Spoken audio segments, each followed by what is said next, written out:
Yes, Ms. Hassim. Thanks, Commissioner. I think we're ready to play the video.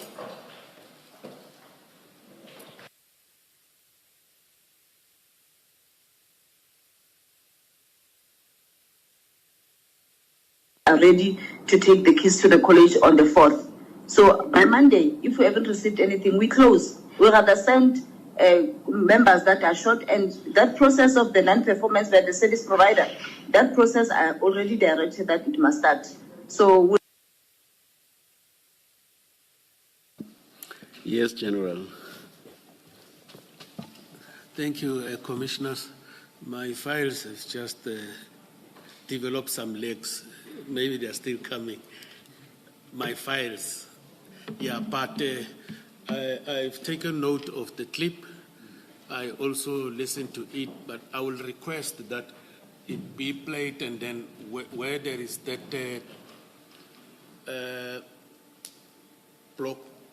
blocks of numbers and everything, then we just pause it there and zoom a little bit.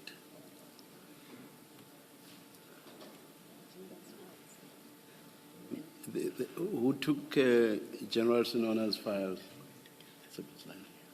Oh, I'm told somebody is fetching them, General. Thank you, Commissioner. Thank you, thank you. Yes, Commissioners, if they can zoom this one.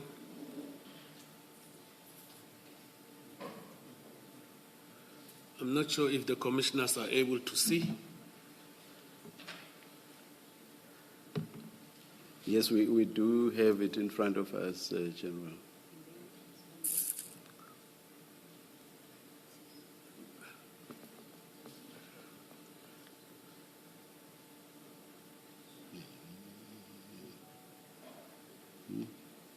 May I proceed, Commissioners? Sorry, General? Oh, yes, please, yes. Thank you, Commissioners. When you look at this document and you zoom deeper onto it, it does not depict a date on it, on the very same clip that has been played here.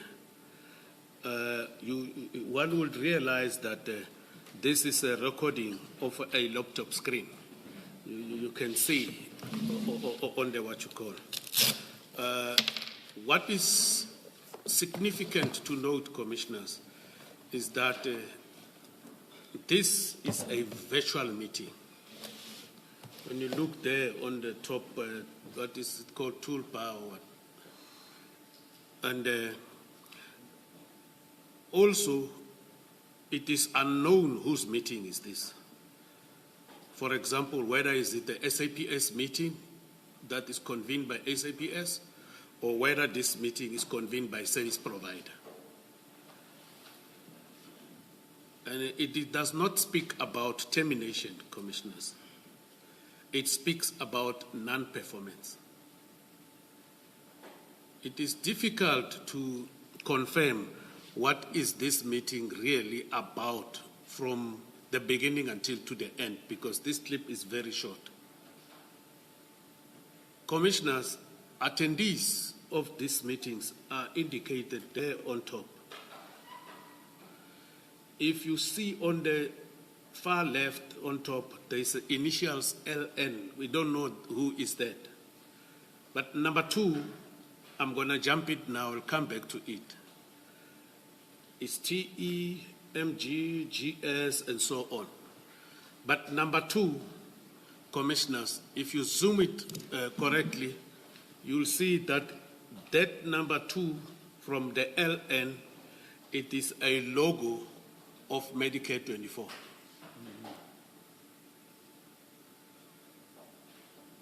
Commissioner,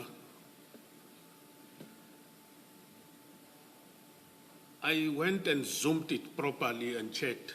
I can display it like this on my phone. After I received this, I couldn't be able to play it. May we have that, please? Yes, I can.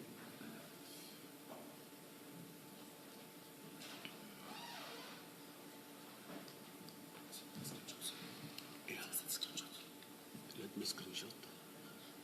Okay.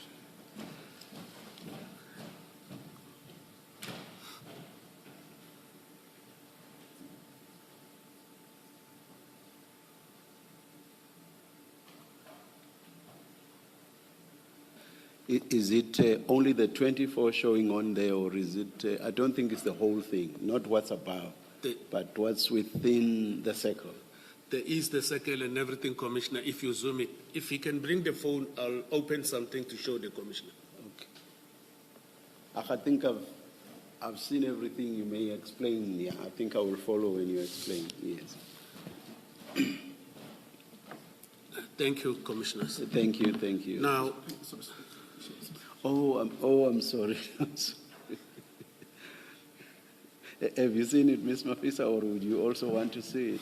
Chairperson, I've seen it. Oh, you've Thank seen you. it. Thank you, thank you.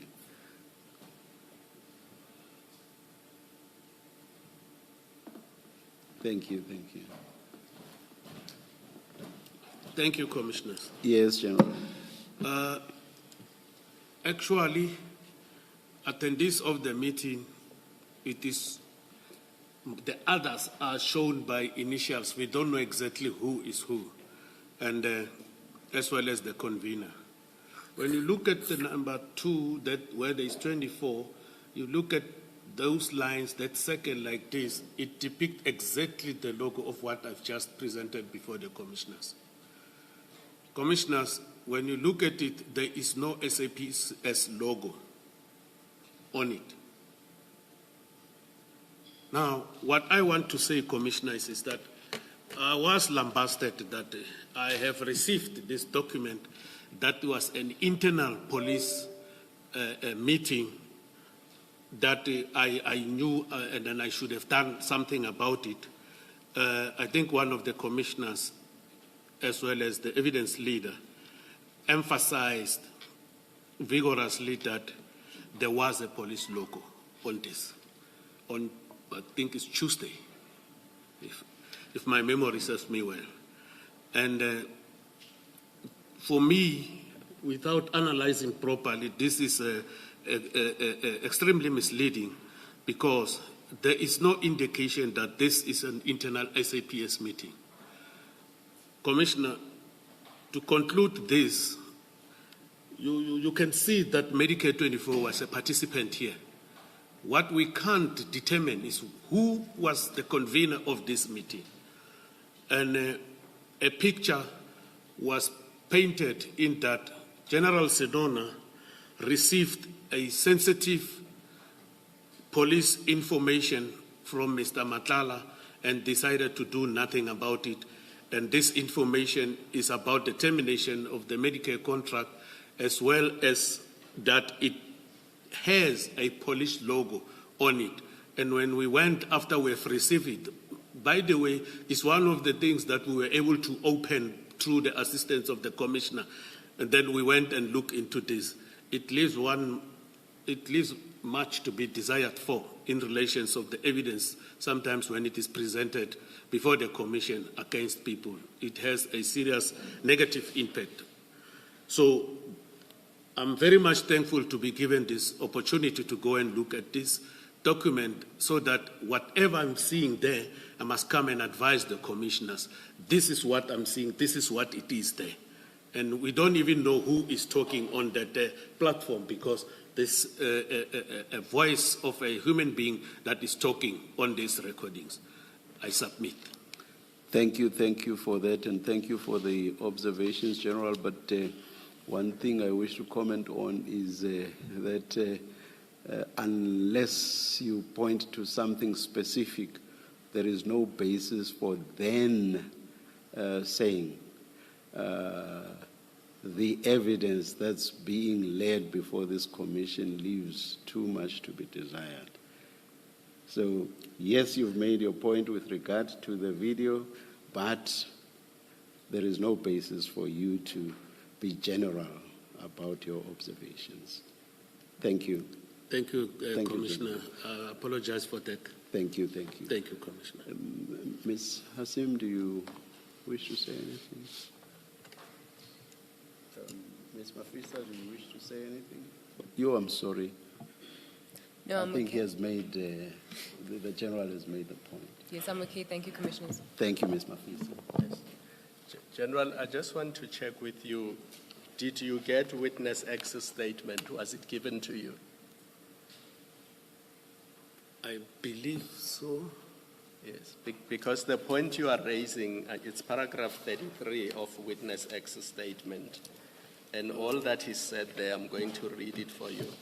On 6 February 2025, Mr. Matlala sends Senona a video clip which appears to be a secret recording of an internal audit meeting within SAPS, in which the speaker is heard to say that the non-performance process has started. It sounds to me that the voice belongs to General Nkua. The contract in question appears to be that of Mr. Matlala's company, Medicare 24 Tshwane. Mr. Matlala is the shareholder of this company. So that is the evidence that was laid before this commission. And you've heard that statement, so you should have had no difficulty responding to that allegation. The clip, Commissioner, the difficulty is that the clip couldn't open. You can't only rely on the statement, whereas they're talking about the clip. That's my submission, Commissioners. Yes, Mr. Sim? Chair, I asked my questions yesterday on this, and I'm satisfied. I don't need to go any further. Thank you. Yes. I'm inviting you to proceed with Okay, thank you. Yes, thank you.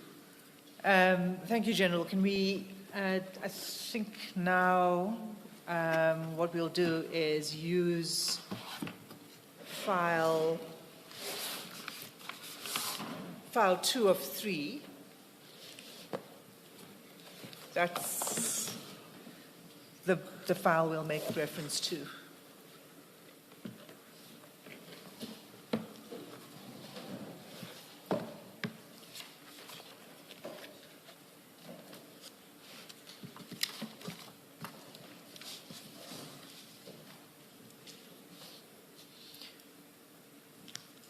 General,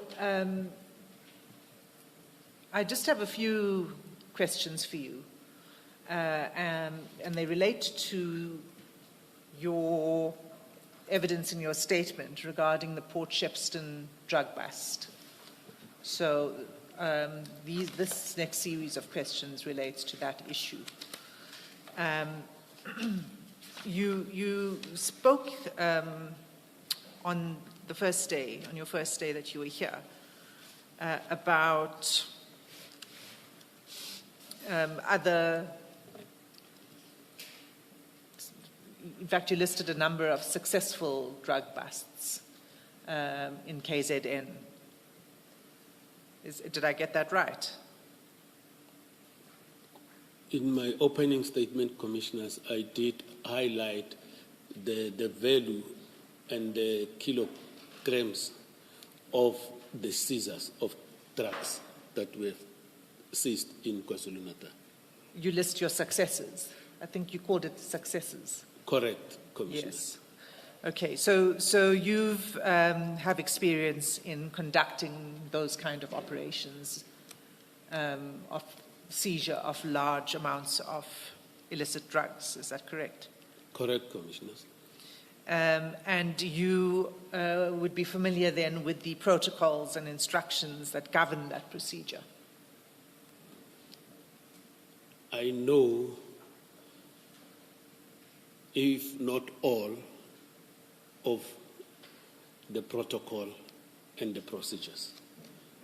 If there is a problem of maybe sometimes doubt, we will go consult. 2 of the documents that were provided to you over the weekend before you came here are in this file, 2 of 3. The first document is the protocol. It's at page 436.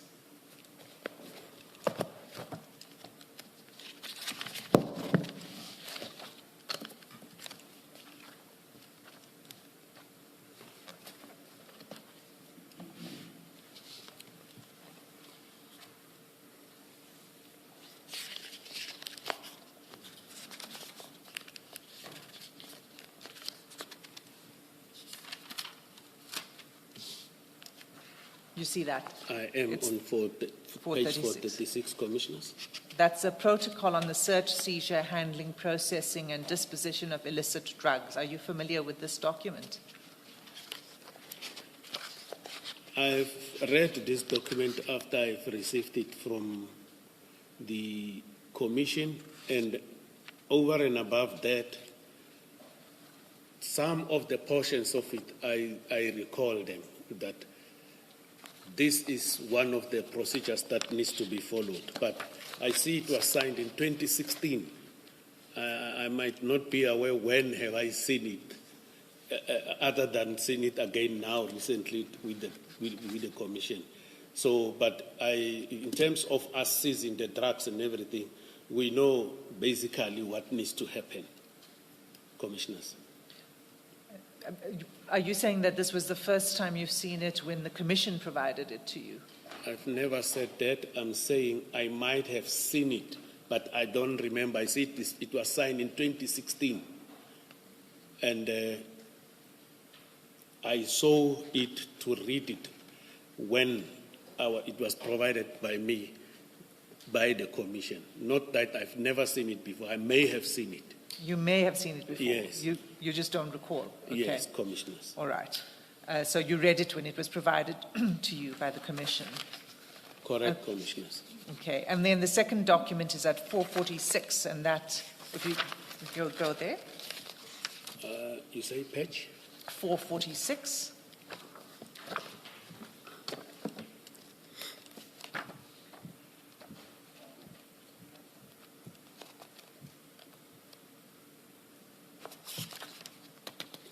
I see it, Commissioners. And it reads National Instruction 1 of 2015, Crime Scene Management. Have you seen this document before? Correct, Before the Commissioner. Commission provided it? Correct, Commissioners. Okay. Thanks. So let's turn to the content of your statement. It relates to a seizure of cocaine, if I understand correctly, about half a ton of cocaine. Is that right? Correct, Commissioners. Where exactly was it seized? It's a bingo, Commissioners. There is a depot. There at the harbour, there are depots there around the harbour where containers are stored. So in one of the depots there, the members received information and they went to the depot. Actually, I'm just looking for the name of exactly of the storage depot facility. It's a warehouse, not warehouse security staff. I want the actual name, but it is there at Isipingo depot. It's a warehouse for containers, for shipping Correct. containers. It's something like that. Okay. And when drugs, particularly of that amount and that size, are seized, where would they normally be stored?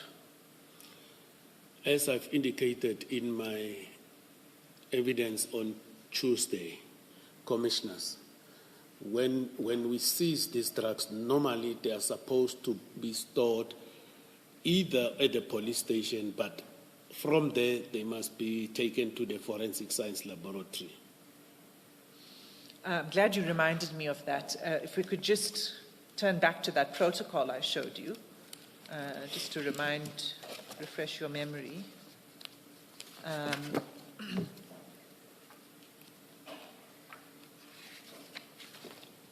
On page 442. 442. Yes.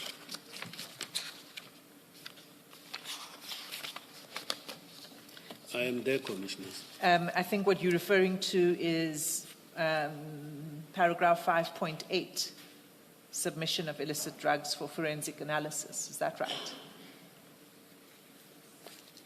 Correct. And according to that provision, it says that all illicit drugs must be submitted to the chemistry section of the forensic science laboratory, otherwise known as FSL, within 7 days after it is handed in at the police station. Correct, Commissioners. I see the paragraph 5.8. Thank you. Can I respond, or you wanted me to respond, or are you just reading? No, I will come back to it. I'm just you referred to the fact that it needs to go for forensic analysis, and you just reminded me that it is part of the protocol that it should go within 7 days to the forensic science laboratory. And I just want to point out two other aspects of the protocol. Paragraph 5.6, sub A, requires that all illicit drugs must be packaged and then sealed separately in evidence sealing bags as per individual case. Do you see that? I see that, Commissioners. And then just one more, and that's in paragraph 5.7. 5.7b reads, illicit drugs are kept separate. I'm just reading the relevant part. Illicit drugs are kept separate from other general exhibits in steel cabinets, police trunks, safes, and strong rooms that can be locked by only one key handler. Do you see that? Yes, Commissioners. Okay. So when the drugs were seized at the warehouse, what would have been the closest appropriate storage space for the drugs? Commissioners, as I have testified that where the drugs were seized, there is a police station called Isipingo. And the members went to Isipingo to book those exhibits at SAPS Isipingo. And I was informed by the members that Isipingo said they don't have storage facilities, but the seizure can be written into the SAP 13. The forensic science laboratory was called to come to the scene. I think it's Colonel Kuzwayo. And eventually, Colonel Kuzwayo informed them that they cannot come to the scene. They only attend the scene where it is a clandestine laboratory. If maybe I have answered your question. So you say that there's no storage space for drugs at the Isipingo police station. That's what you said. Yes, that is what my members were informed, and then they further called the forensic science laboratory in KwaZulu-Natal, and then Colonel Kuzwayo, who is the chemistry section commander, told them that they also don't have a facility to store because there was a problem with the flooding. And is it correct that there's no storage space at Isipingo police station? That is what I was informed, and it is correct, maybe because of the volume of these drugs. Have you subsequently established that, in fact, there was no storage space at Isipingo police station? I never went to the police station. Okay. When the seizures are happening, Commissioners, I normally don't visit the crime scenes because the members that are there, they are capable of handling the crime scene in terms of this other directive that is on page 446. So it is an expectation that the members will do the due diligence there. And I don't think they will come and tell me that there was space, but we decided to take them there. They did engage immediately, and the counting and weighing and everything happened there at Isipingo SAPS. I'm just asking you whether you were able to establish for yourself then or any time afterwards whether there is storage space at Isipingo police station. Commissioners, I didn't go and establish. Okay, that's fine. Is there any... Maybe, Sorry. Mr. Assembly, just to be clear, I think you speak of whether there is storage space, and the General is speaking about for that quantity. You understand the distinction? So I think let's be clear what is the point of yes. disagreement, because there may well be storage space in Isipingo, but not for that amount. So I think No, let's be I clear mean what for that amount. I mean Okay. for these particular drugs. Okay. So appropriate storage space. My members were informed there is no space. Okay, so I think the answer remains the same. Thank you. Is there any other, so here you have a very large haul of cocaine. Is there any other space close to the site where the drugs were seized, where it would be appropriate to store them? While these challenges were experienced of the storage facility by my members, I have indicated that a brigadier who is responsible for serious organized crime called me and reported this challenge. And he made suggestions that we do have a safe facility where we previously stored large quantities of drugs, and then as a result of us not getting assistance at the Isipingo as well as the local forensic science laboratory, I recommend or suggest that we store it there. Then I said, if we store it there, you say previously there was this type of storage. Then I agreed to that suggestion that there in Port Shepstone, these drugs can be stored. And there, when they were stored, I did went and have a look at the storage facility the strong safe. And then I saw it is appropriate to store that volume. And then before they were handed in, other exhibits that were in that store were removed so that we can store these drugs. They were stored, I think, alone. They were placed there alone, these drugs. And I was comfortable and happy that this is a safe place to store these drugs. Okay, so you approved the storage of the drugs at the Port Shepstone Hawks office? I did agree based on the fact that the forensic laboratory at Amanzimtoti said they don't have storage facility. And then the police station said they don't have storage facility for these drugs. And again, it has been a practice before my time that drugs were stored in that storage facility. And you say there was no storage facility closer to where the drugs were. That's why Port Shepstone. I mean, how far away from Sipingo is Port Shepstone? Can be 100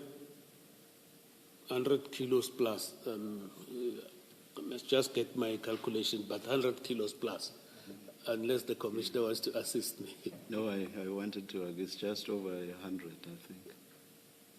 Thank you, Commissioner. So I just wanted to understand if there wasn't any other storage space closer. No, there wasn't, according to me, where they could have got help. But I don't know if they ask other police stations, because with me, I know that the Pretoria Forensic Laboratory said they are running, they don't have space because they requested me before even this a bust that I need to give a disposal order for certain drugs that were taken to them on a previous occasion. But commissioners, I must mention that, if I'm allowed, that after this theft, the storage facilities were available. Other drugs we were able to bring them to Pretoria. The police station will keep them for 5 or not more than 5 days. We were put under pressure. I will use my budget to transport those drugs to Pretoria, requesting the combat teams from the Office of the Provincial Commissioner to deliver these other drugs after the theft. And at one instance, I know I didn't say it in my evidence in chief, but now that I'm also questioned, at one instance, the Provincial Commissioner assisted me to transport the drugs to Cape Town Forensic Science Laboratory.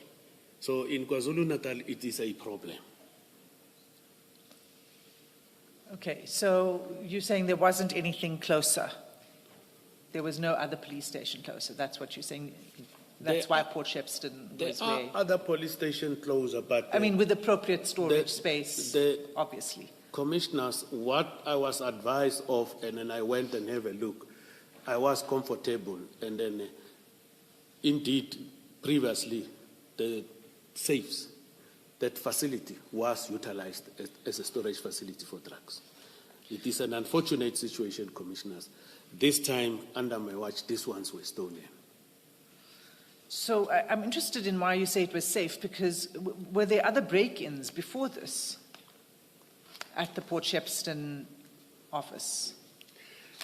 Commissioners, after this theft of the drugs,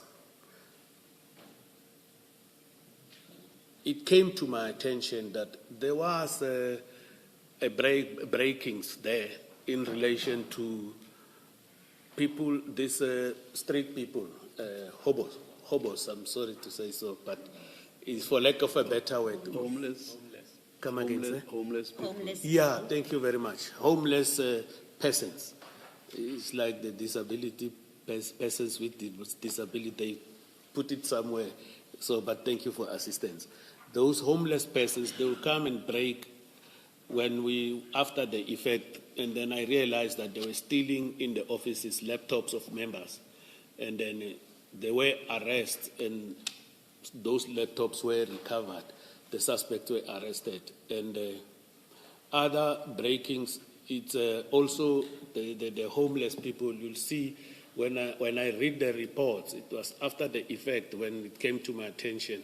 Then they break the kitchen window in order to come in there using a stone. You'll find a stone that was utilized to break the kitchen window.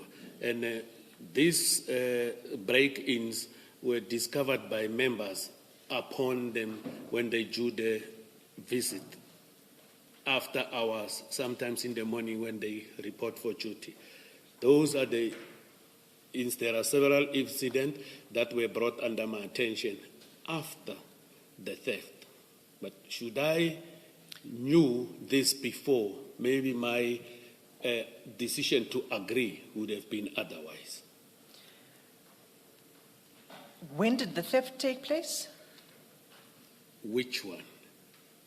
The theft of these drugs that we are under discussion. November 2021. November 2021. Yeah. So you be very clear that it was, if you had known, then you wouldn't have done this. Can you please go to page 536?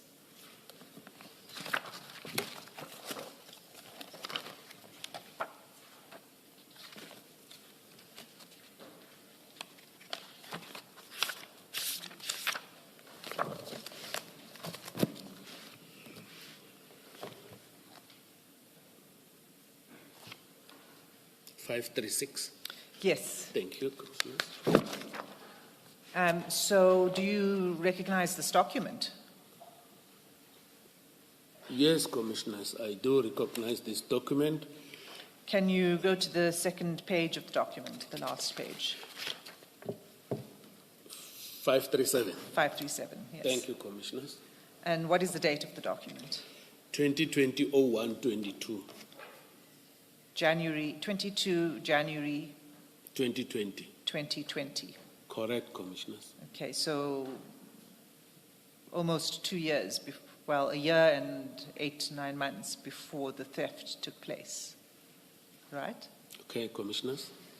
And who prepared this document? Commissioners, I see at the bottom there's initial R.S.R. Singh. Is that the section commander for counterintelligence, KZN? According to what is written here, correct, Commissioners? And it was sent to you? When? On the same date? Commissioners, this document, I want us to go to 536 so that I can respond. Page 536. If you look at address B, it says the Provincial Head Directorate for Priority Crime Investigations, KwaZulu-Natal. Then you go on page 537, the date there, it says 2020-01-2022. It is not possible that this document was sent to me on this date. On this date, I was working at Division Detective Service, the Division Detective and Forensic Services at head office. I was not within the DPCI on this date. I was not a member of the DPCI. So this document, I've never received it. So it was sent to the provincial head of the DPCI At KZN. at KZN. Correct, Commissioner. And you became the provincial head. Correct, Commissioners. And this was never brought to your attention. You didn't know about these thefts. I didn't know about this document as well as the other theft, except that there are only two house breakings that happened while I was there. So I'm going to take you back because, let's just actually, before we leave this document, go to paragraph 4 of the document. Because this is what it says about the office itself, the building, I see right? Which you then came to be in charge of, right? Yes. So paragraph 4 says a general inspection conducted by this office previously of the premises revealed the following in terms of MISS security measures. 1, no CCTV cameras are installed in and around the premises. 2, there's no early warning alarm systems in place within the office space, more especially in offices located on the ground floor. 3, no beam sensors located exterior to the office accommodation. And then if you go to the comments, it's the recommendations of how to address those shortcomings. Correct? Correct. Were those shortcomings ever fixed? Commissioners, I was not privy to this document. I agree that address B is the provincial head before my time. And I've already indicated a few minutes ago that this document, I have not seen it before until such time that the Commission has provided me with this document. Okay. So let's go. Sorry, Advocate. It's going to be difficult for me to talk about this document. Hence, it was never brought under my attention. I saw it when I was presented. It was presented by the Commission. We don't need to talk about the document. You've confirmed that this was the findings in 2020. I asked you whether those had been addressed, because this is now about the office, the building. So what I was asking you is whether there are now CCTV cameras, early warning system, beam sensors, etc. All I know, the alarm system was there when the theft took place. But this is the recommendations, but all I know, the alarm system was in place. And further to that, I did apply for security personnel to be appointed in order to be deployed there to guard the building. Now recently, they advertised the post now recently. Even the process of shortlisting and appointing, it has not yet started. Now. I think, January, this month. Oh, so after the theft. Correct. Okay. And if you look at, so this report that we were just looking at is attached to a report by General Mosikidi, which is at page 428. 528, apologies. 528. 528.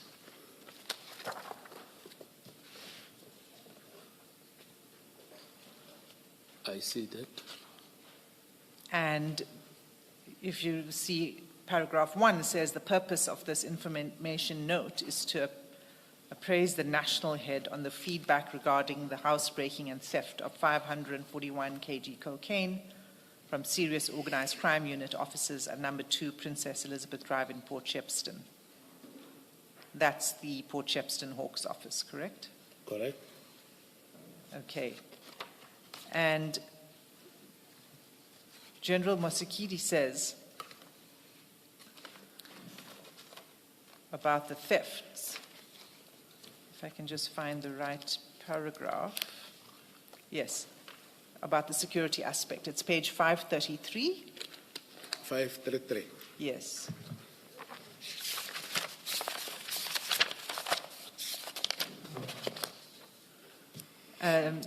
Before I go here, can you please remind me, General, when did you take over the position of provincial head in KZN? I was appointed on the 1st of August 2020. Then I reported on the 1st of, on September. 1st or 2nd of September. I don't know if it is a Monday, the 1st, then I started on the 1st. If it Page is 7 of your CV. CV. Your CV. It says 1 August 2020. That's when you assumed the position. Is the appointment, which means that is the date of appointment, Commissioner. And then what happens is, if I may just clarify that one, when you are appointed, you don't, it is difficult for you to go immediately. What happens where you are, you must have the process of handing over. And clearing up the office, you go and do the visit, you must look for accommodation before you go there. Because when you go there, you must already have accommodation. Because I was from Gauteng here at head office, in Pretoria, head office, commissioners. So physically, I took up the post, I think it was the 1st or 2nd of September. Of 2020? Of 2020. Okay. All right, so now if we look at page 533,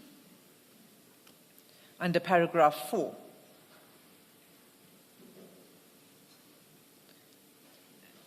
General Mosekedi deals with what she calls the security aspect. And she notes that the Port Shepstone office was broken into 8 times since 2011.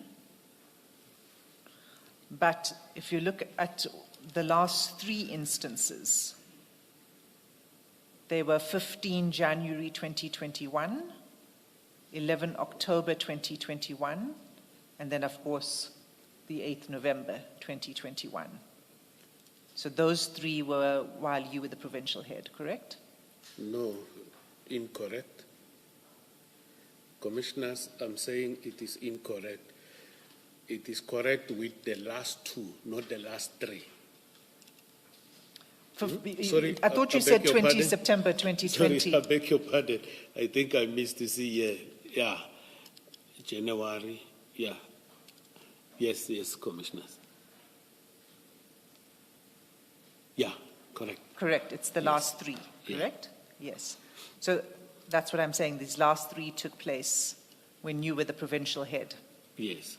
And in fact, the second last one, 11 October, was the month before the theft of this 541 kgs of cocaine. It was just the month before. Just the month before, yes. Commissioners. Can I say this? The last one is the actual theft of the cocaine. The last one. Yes. So before the actual theft of the cocaine, that's why I was confused earlier. It was 2. I think we've agreed that the last 3, while you were provincial head, and that's right, the last 3 instances here. That is not in dispute. Okay, all right. I'm However, not sure why you're revisiting it. So I'm pointing out... The revisiting advocate, commissioners, sorry. Okay. Start from the beginning what you were saying, General. When I say the revisiting. Yes. The revisiting, it was to say, this was the last one, is the actual theft. The 2, they happened before the actual theft. That is the revisiting. I wanted to clarify that, commissioners. Yes, we're clear on that. All 3 happened while you were provincial head. Correct? Yes. And I'm saying that the second last one happened just the month prior to the theft of the 541 kg. Correct? And if you turn over the page, 534,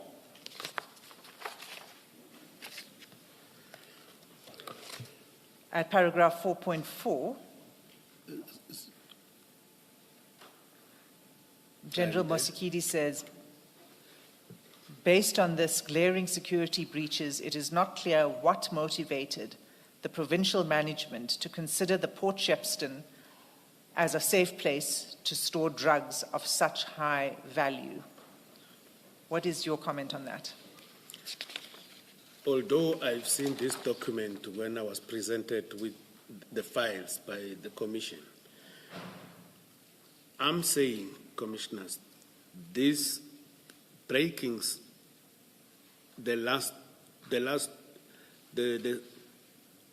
from the actual theft, the last two, they happened under my watch.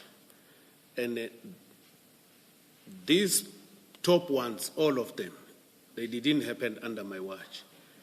And I was not aware about them. The only ones that I'm aware of is these two. Already, when this one of October happened, we gave directives that they must speedily finalize the investigation of these drugs because we needed the Section 212 report in order for us to make a decision to dispose this. And these two are those breakings where I said the homeless people, where we say we saw the stone, they utilized a stone to break the kitchen window, of which we believe those people were looking for food. It was not something that was very, very serious that it can cause a concern. But I do see the paragraph 4.4 of General Musikidi, and based on what was presented before her, when she wrote this report, these things were presented before her. Hence, earlier, continue, General. Hence, earlier I said, if I knew about this series before, I wouldn't have maybe agreed. It would have changed my decision to agree to store there. General, just for clarity, I want to deal with the two break-ins just before the theft of the drugs. CAS 165, January 2021. Where exactly was the break-in in respect of that, and what was stolen? It was on the side of the kitchen door, Commissioner. On the side of the kitchen, a kitchen window pane was broken by a stone. Yes, Commissioner. And what was stolen on that occasion? There was nothing. There was no entry. They couldn't gain entry. And then CAS 116 of October 2021, the break-in, where exactly was that and what was stolen? I'm going there, Commissioners. 116. Yes.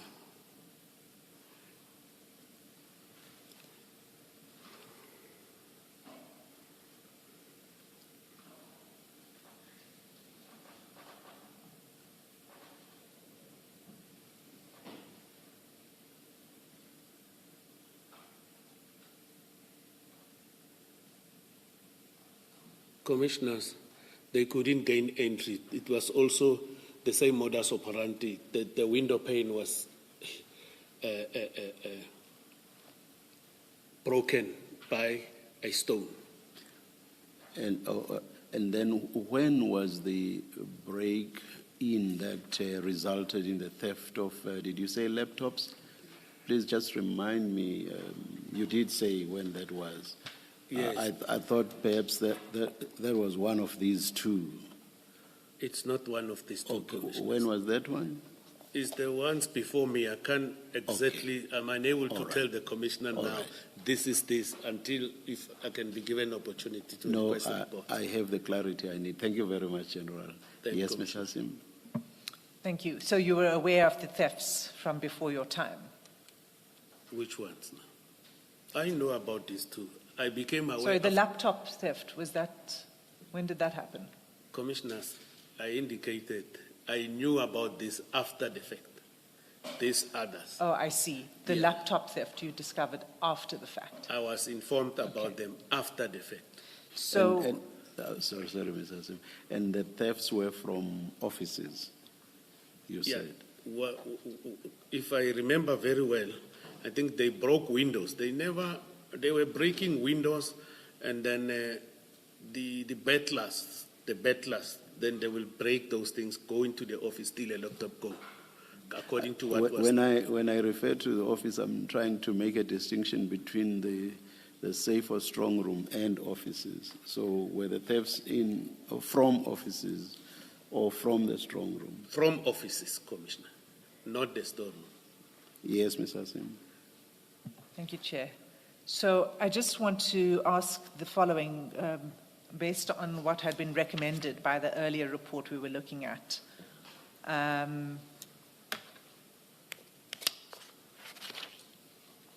And you'll see it's, General Mosikili refers to it, she says, in 4.3, but it's really over the page, 4 point. the bullet points. What I'd like to ask you is whether there are perimeter beam sensors around the ground floor of the office. There are no perimeter beams. I indicated that the only thing that I know that is there is the alarm system that was there. And then I further indicated that I participated in ensuring that we need security guards. Currently, they've just advertised posts. The process of appointing security guards for those buildings is underway. And there are no infrared sensors in the interior offices. There? There are no infrared sensors. No, there are no infrared sensors. And the alarm system that you had at the time, the drugs were stored there, was the alarm connected to an armed response company? The alarm was connected to the owner. I can't recall if there was an armed response as well as the acting unit commander's phone. If anything happens, there are no people. You'll get some sense of, you'll get either a call or some sense of notices that there is something that is not right. And I know this because in my old office, it was connected to me, to my cell phone. Okay, and then the last one was what was required was upgrading and repairs of the perimeter lighting. Can you comment on the perimeter lighting at the building? Which one? Page? Where I was, 534. 534. Paragraph? It's the same bullet points that I was dealing with. Which bullet? Oh, the last one. Yes. The last bullet. Commissioners, I've never visited these offices during the night. I'm unable to talk to this one. Late at night, I'm unable to talk to this one. Okay. If it's one of the storage facilities that you use, wouldn't you check and have an interest at least in the security of the place? How secure is it? And I think consider the question against that kind of background, that you are the head and then you would have an interest in where exhibits are stored, and so and that interest would include how secure the place is. Commissioner, thank you for that question. The fact that there were previous storage there at that facilities, I took comfort of that, and the offices, there is a street here, and I don't want to assume that there are lights, but I've never visited it after hours. Maybe one would have maybe asked that, but I took comfort because previously there were storage and nothing happened to those storages. When were General, those? just a moment. What worries me is that your evidence yesterday, you showed us a photograph from June 2018, July 2018, and you said they've stored drugs here before in 2018, and based on that, I took comfort that this facility is safe. But now we are seeing that in 2011, 2018, 2020, twice, 2021, twice, there were these incidents. Did you not inquire about the facility before you took the decision that the drugs should be stored there? It never crossed my mind. I didn't, Commissioner. So Because your reliance on the 2018 incident, that was after the fact. It's not like you had investigated and determined that this is a safe facility because in the past few years, things were stored here and nothing happened. I took comfort into that, Commissioner. That's why I agreed for the exhibit to be stored. But when did you learn that in 2018 drugs were stored at the same facility? When did you become aware of that? While they were still there at the Isipingo, before we made even storage, there were phone calls that were made, Commissioners. That is when I've learned about that. On the day of the Caesar, there at Isipingo. How long were that 2018 that gave you comfort, how long were those drugs stored at the Port Shepstone office? I can't give an exact time, but until the case was finalized, one will have to go and check the records so that I can be able to give the exact, because the records must be there. We will just check the case number and everything and check the record. Then I'll be able to provide the exact time frame. Okay, so your response to the Commission on the issue of safety of the office is that you took comfort in the fact that in 2018 there were drugs that were stored there, but you didn't otherwise do any checks yourself on the security and safety features of the office? The security and safety features, I didn't check, but I said I went on the day when these exhibits were placed there. I inspected the safe myself. I was there. No, And, I'm just distinguishing for now between the safe and the building itself, because it seems it wasn't that difficult to get into the building. You say it seems, but according to me, I took comfort because I also went and have a look at the safe about that. I do not have any other explanation of that, but I've never went and checked the lights as it was indicated here, these beaming perimeters, and then I didn't have knowledge of these previous breakings by then. And for me, when I look at that place, it was not going to be easy for a person to go in and go in that, as well as when you look at the safe itself. I don't think we have a capacity here to open that safe without a key, the way it was opened. I don't know if the commissioners, the photos that you're having are black and white, but I have something that I can share with you just to have a glance of it on a smallanyana color to see that these people, they know what they were doing. There are people who have a special skills in order to deal with these things. So when I went there, I was 100% convinced, because when I arrived, there were firearms in that safe. Then I caused that to be removed, because you can't store the drugs with any other exhibits. You have to remove and put those drugs there. That is what we did, commissioners. That's fine. I just wanted to check with whether you had done any other checks on the safety and security of the premises itself. But we've got your answer on that. And part of your answer is, well, there's the strong room. We looked General, at... sorry, Advocate. Sorry, Ms. Hassim. General, you did a bit of sign language there, which I couldn't follow. Were you making a point? No, Which appeared to be directed at me. I wanted to show the commissioners this thing in color. Yes, yes. Yeah, if somebody can come and help, you'll see that this thing is heartbroken. Now that thing comes back now. But why?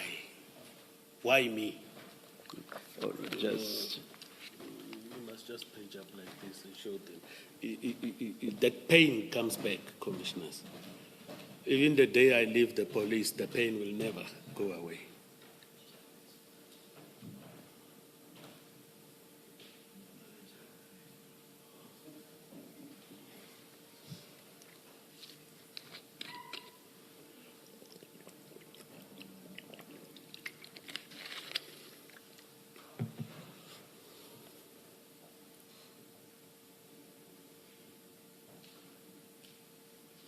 Sorry, General, are we only looking at this one page or two pages? No, you can. Oh.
please show both counsel, or have you've seen it?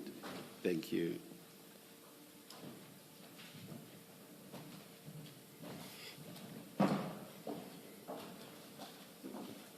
In the meantime, General, if you could just explain this to me. The very first picture, I was expecting to see right through, but there's something that seems to be at the back, and I can't see through. What's happening there? Commissioner,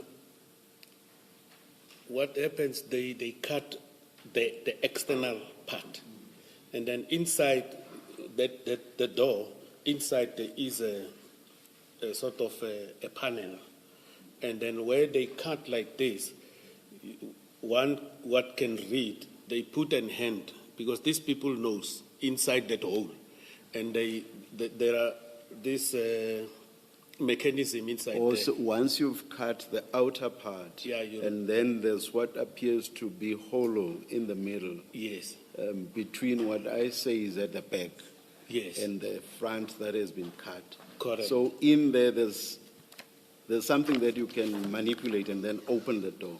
When you cut like this, what I can read or by observation, after cutting, you put a hand and then there's a mechanism here. Then once you I think they turn it and the door opened. Thank you, General. Thanks, Commissioners. Thanks for showing us those pictures. I think we have some of those pictures, but they're in black and white, so it helped to see it in color. Correct.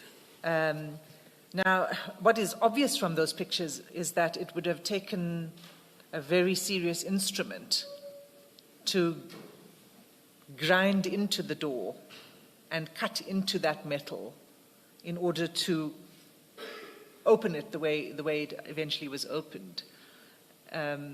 Is that right? Correct, Commissioners. I've indicated that it needed special skill and special tool, because a normal grinder will never cut that safe.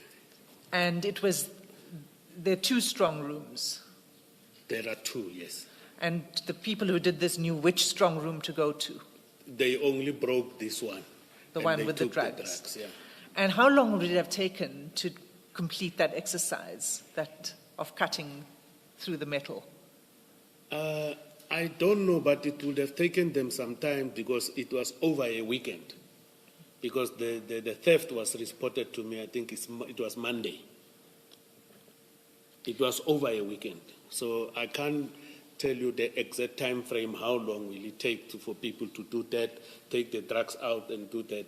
So hence I said on Tuesday that I believe from my observations that there were a number of people, there were not very few. And it would have been very loud.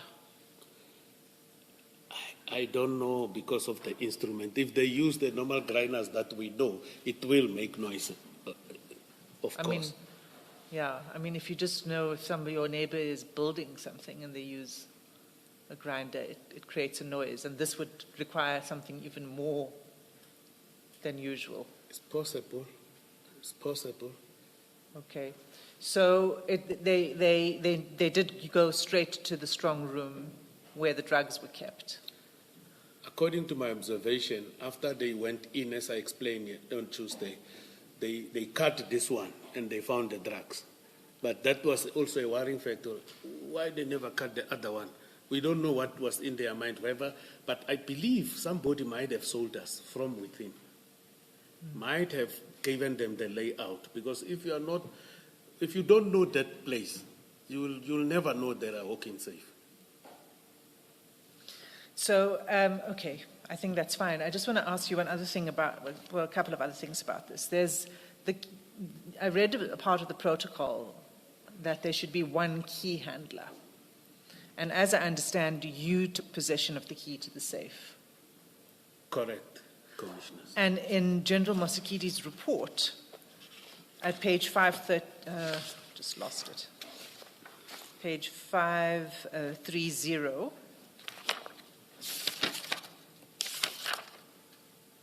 at paragraph 2.2.8, Yes. she says the following day, this is the day after the seizure and the day after the storage of the drugs, so it's Correct. 23 June 2021. Captain Sibia, KG, Captain Freeze, Captain Ntanzi, together with Warrant Officer Mkhwanazi, proceeded to the Port Shepstone office to retrieve samples from the exhibits and forward to FSL for analysis. The keys to the strong room are kept at provincial head offices, and prior arrangements were made for the keys to be made available for the members. Is that consistent with protocol? This is consistent because for me, now it also answers that question of the safetiness. There was a warrant officer who was appointed to manage those safes. But after this cocaine was stored there, I took the keys. There are 2 keys, not one. I took the keys in my possession. On that day, I locked them in a safe in my office, at the provincial office. The warrant officer Mkhwanazi was the investigator of the seizure of the cocaine. He came to my office, asked for the keys. I let him sign for 1 key. I kept 1. He signed, he went and did his job. In the afternoon, he brought it back. So that, why did I take the 2 keys, Commissioners? So that I didn't want to be with 1 key. The drugs are stolen. I'm having a key. Another person is having a spare key. Automatically, if a key was used, automatically I become a person of interest. So I took both keys for safety. Whoever wants to come, he will go with other people, then do whatever he needed to do, because the only thing that they needed to do by then, it was to get the samples and show the forensic illness and everything to send to forensic science laboratory for analysis. So General Mosikiti refers to several people, not just the warrant officer Mkhwanazi. And I'm asking you, is it not a risk? Is this not a breach of the protocol? Because it puts a key in the hands of several other people who could have made a copy or anything. You know what the risk is? These members were involved in the season. The risk is you give one person the key, he goes there on his own, and those things that are no more 541 is a short. That is the risk. But if you if these people went together there, there's no way that another one will start to steal or another one will tell another one to steal. So that is something. So you saw this as a security to have more people? Yeah, because they knew these ones, okay? They were part and parcel of the Caesar. They are a drug squad in Devon. Okay. I just want to, because it's such a large seizure, it's at half a ton of cocaine, did you not think you should have oversight? And if you took the key and you said you're going to keep it, should you not have retained control of the key throughout the process? Meaning if something had to be done at the strong room, that you would accompany? I'm the provincial head. I can give directives to people to go do the job. It does not necessarily mean I must do the job. Like, let me put it in this perspective. The DPP of a province does not necessarily read the dockets and make decisions. He's got people who are doing the job for her. She reads, she brings the panel of advocates, then it's like me. So, and I asked them to go there, and they did their job and brought the keys back. But over and above that, during my office visit, when I took up my post, I gave all the offices, not the Port Shepstone one, because I was visiting them one by one, that offices must be visited between 1800 and 12 midnight and between 2 and 6 o'clock in the morning. And on that day, I think there was a warrant officer, Kuchelenberg, and a Captain Leroux, and the unit commander. I further informed them, in the presence of my brigadier, that the offices must be visited. I gave them the very same times again. You informed them at the time of this, because you informed them because the drugs were there, and so it was to protect that drug haul. Is that right? I'm not sure if you heard me well. You can just say yes or no. Maybe I didn't, and that's why I'm clarifying. I want you to understand me properly. I did it before even we stored the drugs, this directive. Yes. When you took up office, I'm not sure that's what I did. When you took up office, you will go and visit all your members, and so that you can also be able to know where are the offices that are resorting under you. In that period, it was in 2020. During that process, I gave this directive.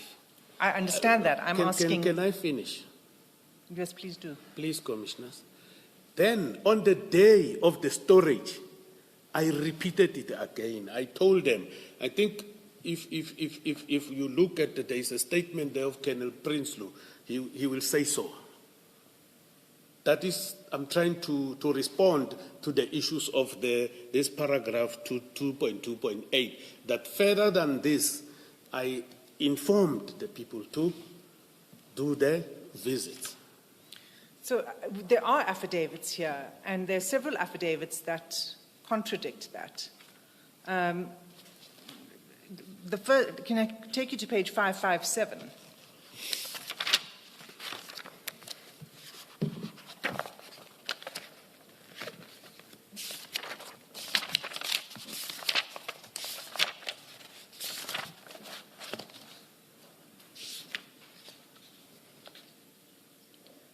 Okay, in paragraph 2. Yes.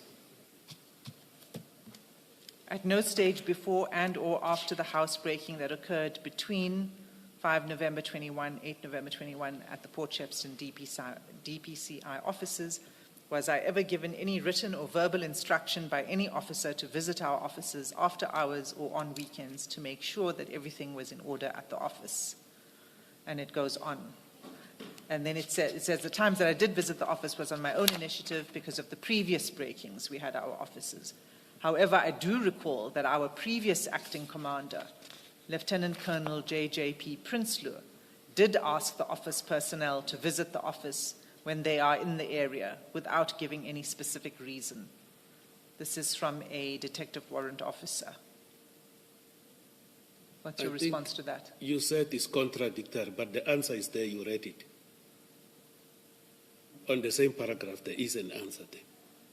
So my response is, the members knew, because when you look at this statement, it was taken now to, I think, September 2025, but they knew these members.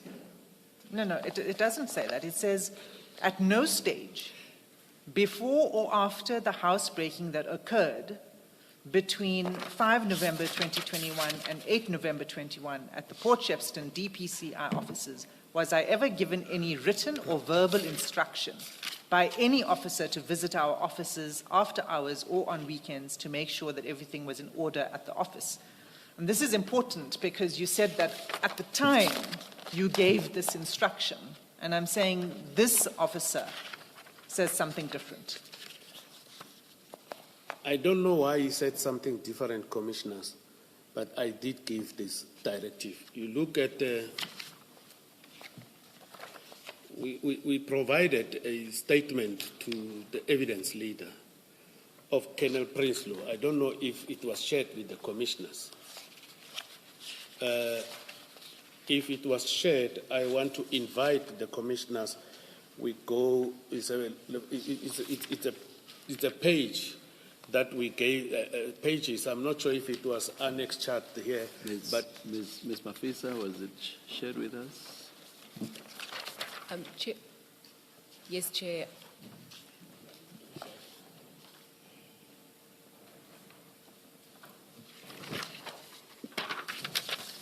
Thank you. We have it now, General. Where do you want to take us? let's look at paragraph 8, commissioners.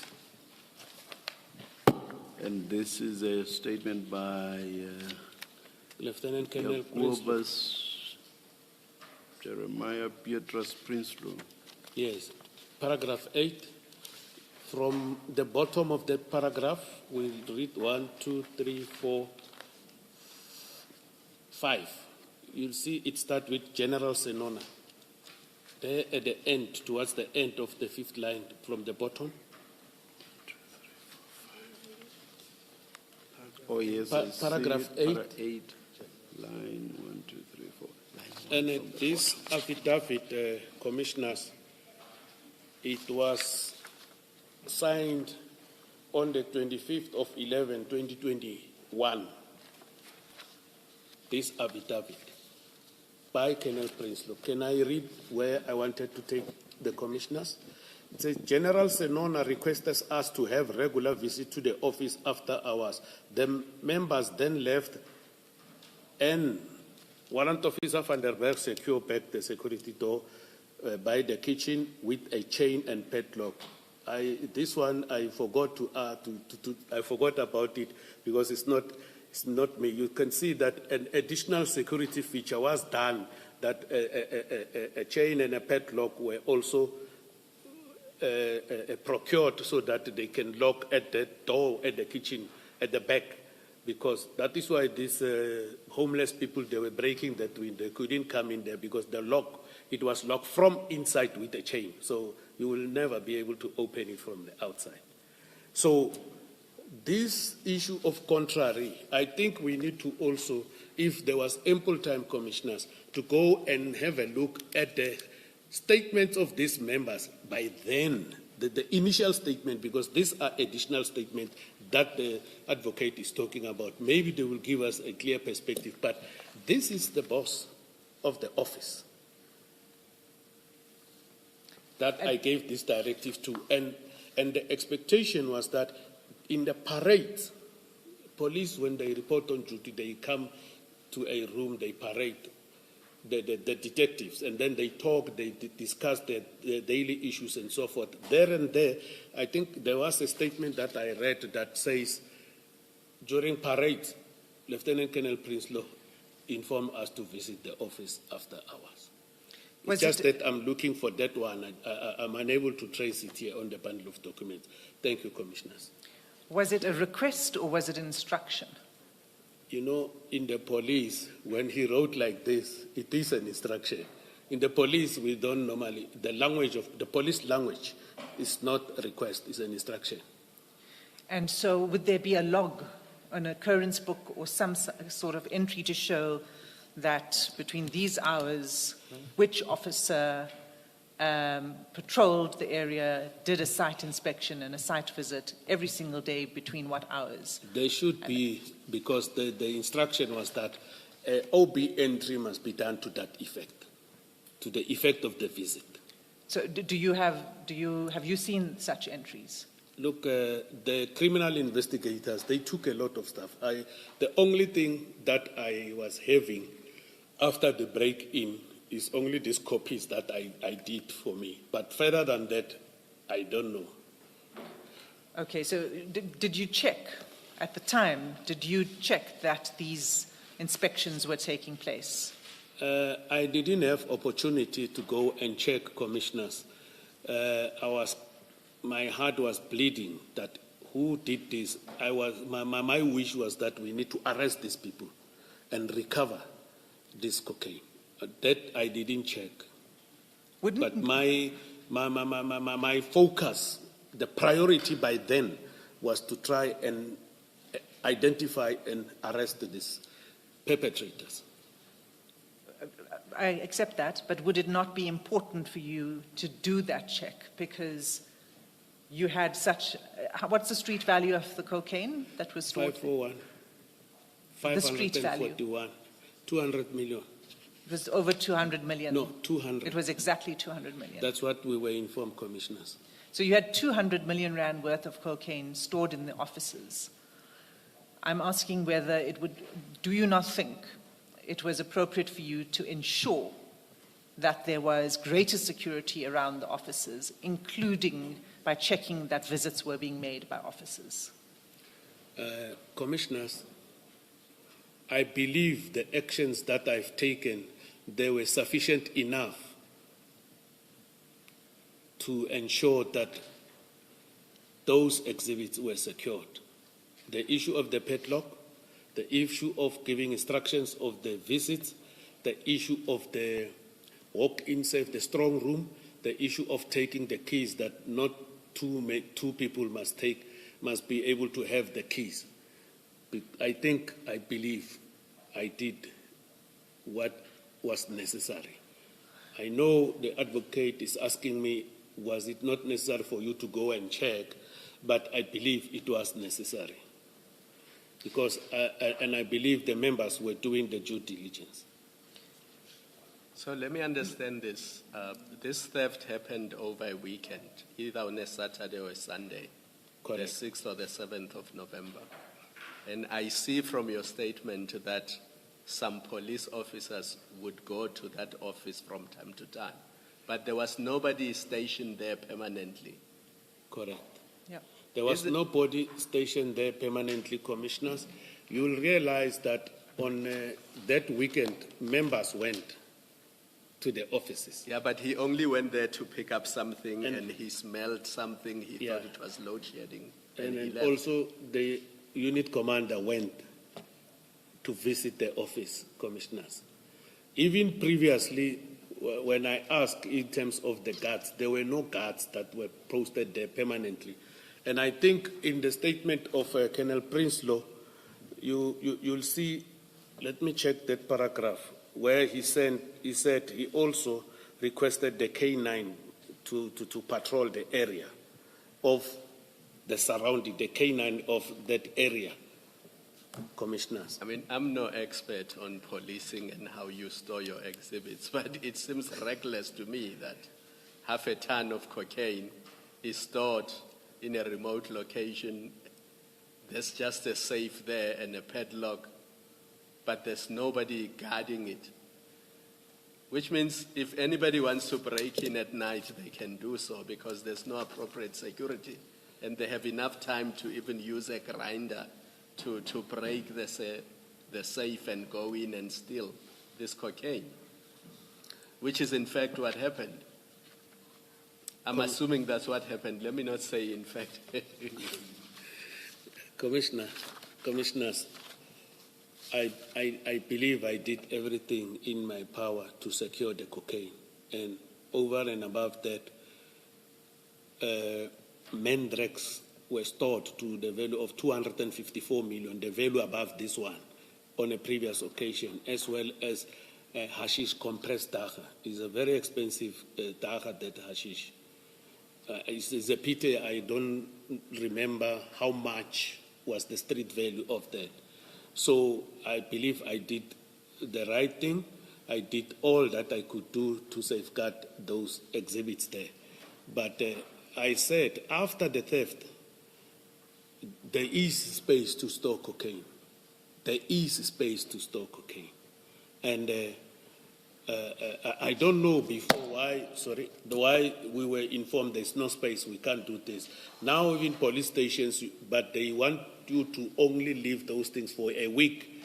It can't go over the weekend. Then I indicated I had to pay from my budget the combat people to transport these exhibits because they are a subject of a case that is investigated in my office. Pretoria has been receiving them.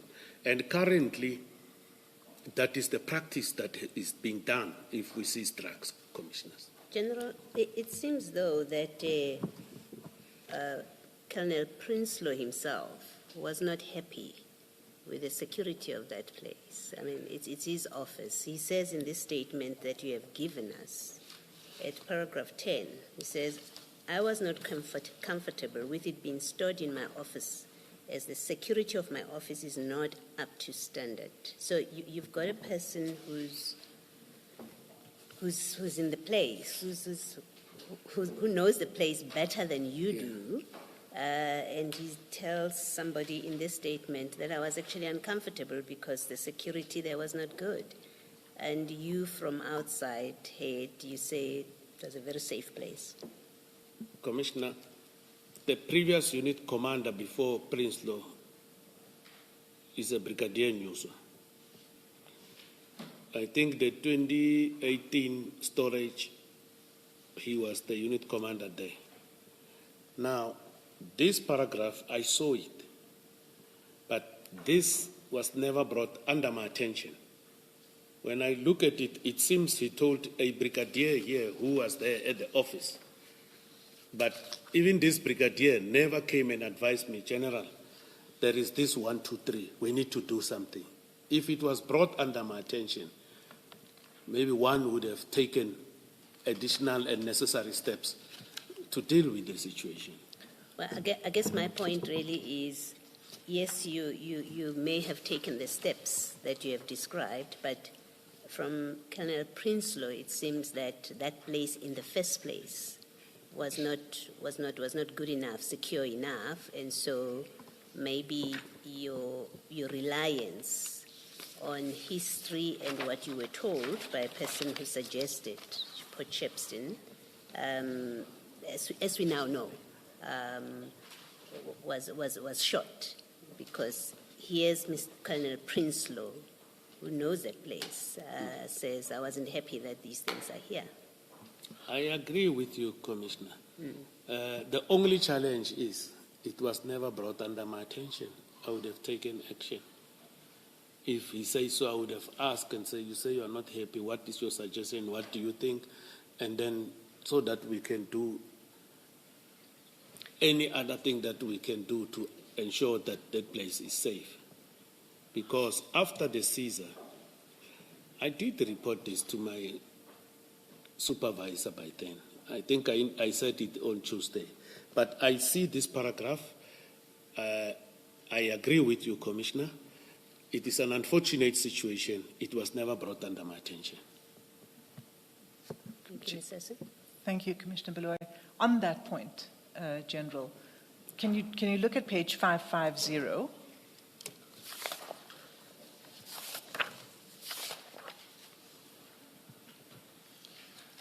This is an affidavit by the very same Prinsloo, right? If you look at the Yes. name at the top. Yes.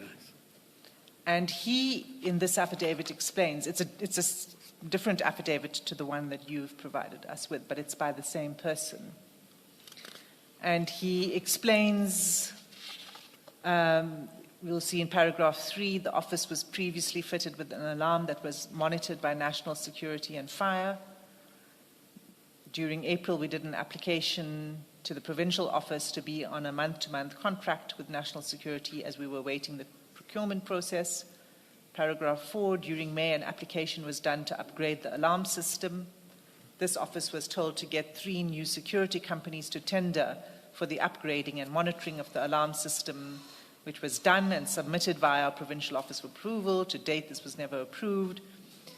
During December, the office received notification from National Security that due to non-payment, they've removed us from their system, and so on. And he ends in paragraph 7, the provincial office was well aware of the security problems that we faced at this office. This affidavit was written on 26 July 2022. He says the provincial office was well aware of the security problems that we faced at this office.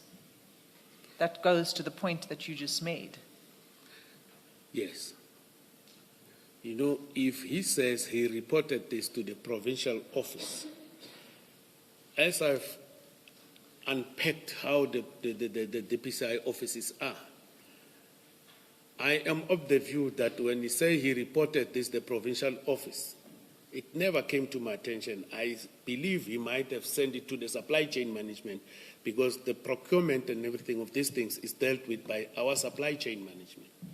And I'm also emphasizing, I'm again emphasizing, if it came to my attention, commissioners, I would have devised some means to assist and take and protect these exhibits there. General, there's a basic question that it seems you should have asked, given the value, well, not just the value, but the substance itself, such as, do we have an alarm system? And in this, which Ms. Hassam has just read now, Colonel Prinsloo says they were taken off the alarm system in December 2020. And this incident is in 2021. The incident is 2021, commissioners. So you are already in office. They are removed from the alarm system, notification system in December 2020. There is this, you go there, you approve that it's okay, it's a safe place, but you don't ask what I thought would have been, your first question: do we have an alarm system? So that it is triggered if anyone tries to get in, but you don't even check that. But in fact, we do have a record that says there is no system. The provincial office knows we don't have an alarm system. According to me, commissioners, the alarm system was there. I think when I understand this affidavit that I'm seeing here of Colonel Prinsloo, the second one, is that when the advocate was reading it, my understanding was that there was this security who fitted the alarm system. And that was monitored by them, but it was never removed, according to my understanding of this. Because once you have this type of a security system. No, General, read paragraph 5. It says. Paragraph 5. 5. It says, during December 2020, this office received notification from National Security that due to non-payment, they have removed us from their system and will not be rendering any services at our unit. Am I wrong? No, I see that, Commissioner. You see that now? Correct. Okay. You're correct. All You know, the challenging part is this was never brought under my attention. I think they were dealing with the supply chain issues of the buildings in our province. Supply chain, they have these facility managers with supply chain in the supply chain offices who are dealing with that. And then at our head office, we have a colonel who also deals with them. Normally, if there are challenges, the supply chain at the province will talk with the supply chain at national, but this was never brought under my attention, commissioners. I fully agree about what he wrote here, Yes. and I can't dispute it because it was not brought under my attention, but he might have reported to the supply chain at the province, which means my members there failed to come and inform me about this type of a thing. Yes. I mean, I'm prepared to accept it was never brought to your attention for purpose of a discussion, but it's really back to the point that Commissioner Kumalo discussed with you earlier, that you arrive on the day when this consignment or this drug haul is being put there, and then you say you satisfied yourself that there was, so even on the day itself, you say you satisfied yourself, but then what I'm raising with you, that I would have expected that one of the things you would have satisfied yourself about is there's no alarm system. I've That would taken be note, true. Commissioner. Okay. Thank you. Thank you, Commissioner.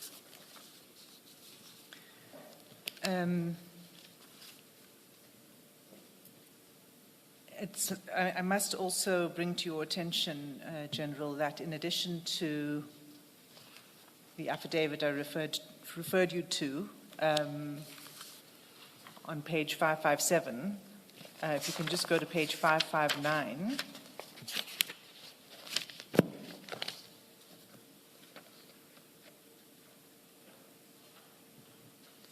You'll see a detective warrant officer, an affidavit. Warrant Officer Pinar, Yes. 559, correct. Yes.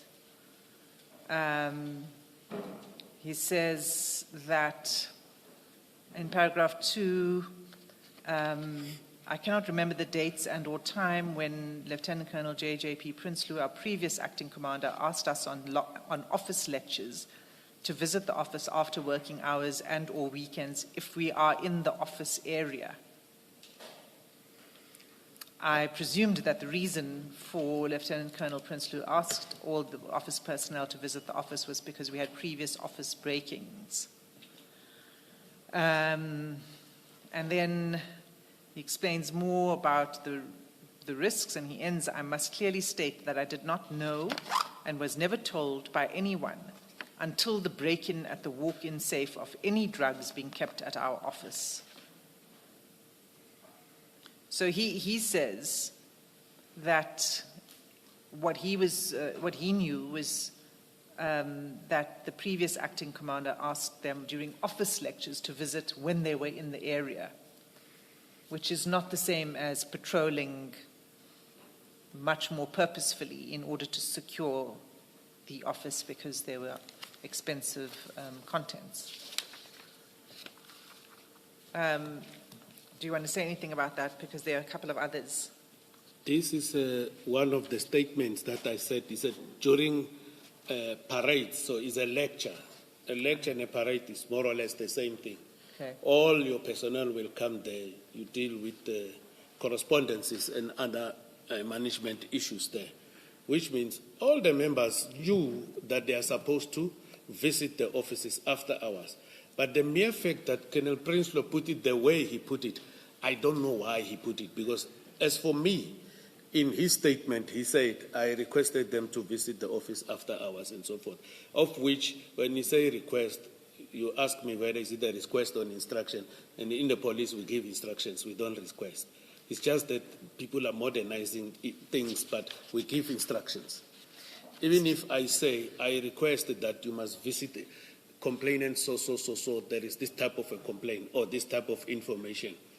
The way we talk to people, we say, I request, but actually it is an instruction. So I don't know why these members are saying Colonel Prinsloo told them to visit after hours or weekends when they are in the area, because the instruction was that the offices must be visited. Okay, at 561. Before you do 561, can I just, in fairness to you, General, what I discussed with you about the alarm being, the service not being offered anymore for non-payment, Colonel Prinsloo, though, says elsewhere in his statement that on the day that the drugs were brought in and after locking up, they switched on the alarm system. So it seems that in 2021, there was an alarm that was working. You may not have been aware of it because you didn't ask the question, but he seems to say that. So I just thought, let me correct what may have been a misstatement. Thank you very much, Commissioner. Really appreciate it. I think that the issue, Commissioner Beloy, is that the alarm is insufficient without being linked to a security company that will monitor the area, an armed response if there's something to alert, an alarm that will alert someone to do. Otherwise, you can just switch off an alarm and continue. And I think that's what Prinsloo was concerned about, and that's why he said that he was not comfortable with the drugs being stored in his office, as the security of my office is not up to standard. No. I had put to the General that there was no alarm system at all. Yes, so that's what I'm correcting. So I just need to complete these statements just for the sake of completeness. I did two affidavits. There's another at page 561, and this is a Van den Berg, and paragraph 2. And the question he's answering in paragraph 2 is, was instruction given to visit the office after hours and make an OB entry, and by who? And he says, I cannot remember being given such a direct instruction. So again, it comes back to this, what I was asking you, an instruction versus a request. Commissioner. So he says, let me just finish and then you can respond. I cannot remember being given such a direct instruction. I do remember Colonel Prinsloo repeatedly requesting the office members on morning parade to visit the office after hours when they can, or when they are in the vicinity of the office, due to the repeated problems we had with break-ins and attempted break-ins. Now, again, it's what the others were saying. It's like a nice to have. If you're in the area, pop in. But, Ms. Asima, I find it odd. These read the same, and I think this is the third one now. And they all read the same. And, I'm just making. They are quite similar, and I think, I'm not going to speculate. There were obviously questions were being posed in a post-theft investigation, and I think that's why these affidavits were prepared. So questions were being posed, and the officers were answering. And other than that, I can't say more. Did the same person draft the statements for them and basically note exactly the same thing? It's quite similar. I'm just making an observation. I think it is important for me to put to the witness that there are a series of affidavits. I'm not stopping you, Mr. Hassan. And I don't know more than that. I do see that there are similarities, and sometimes similarities are a good thing, and sometimes they may be a bad may raise thing, questions. Commissioner.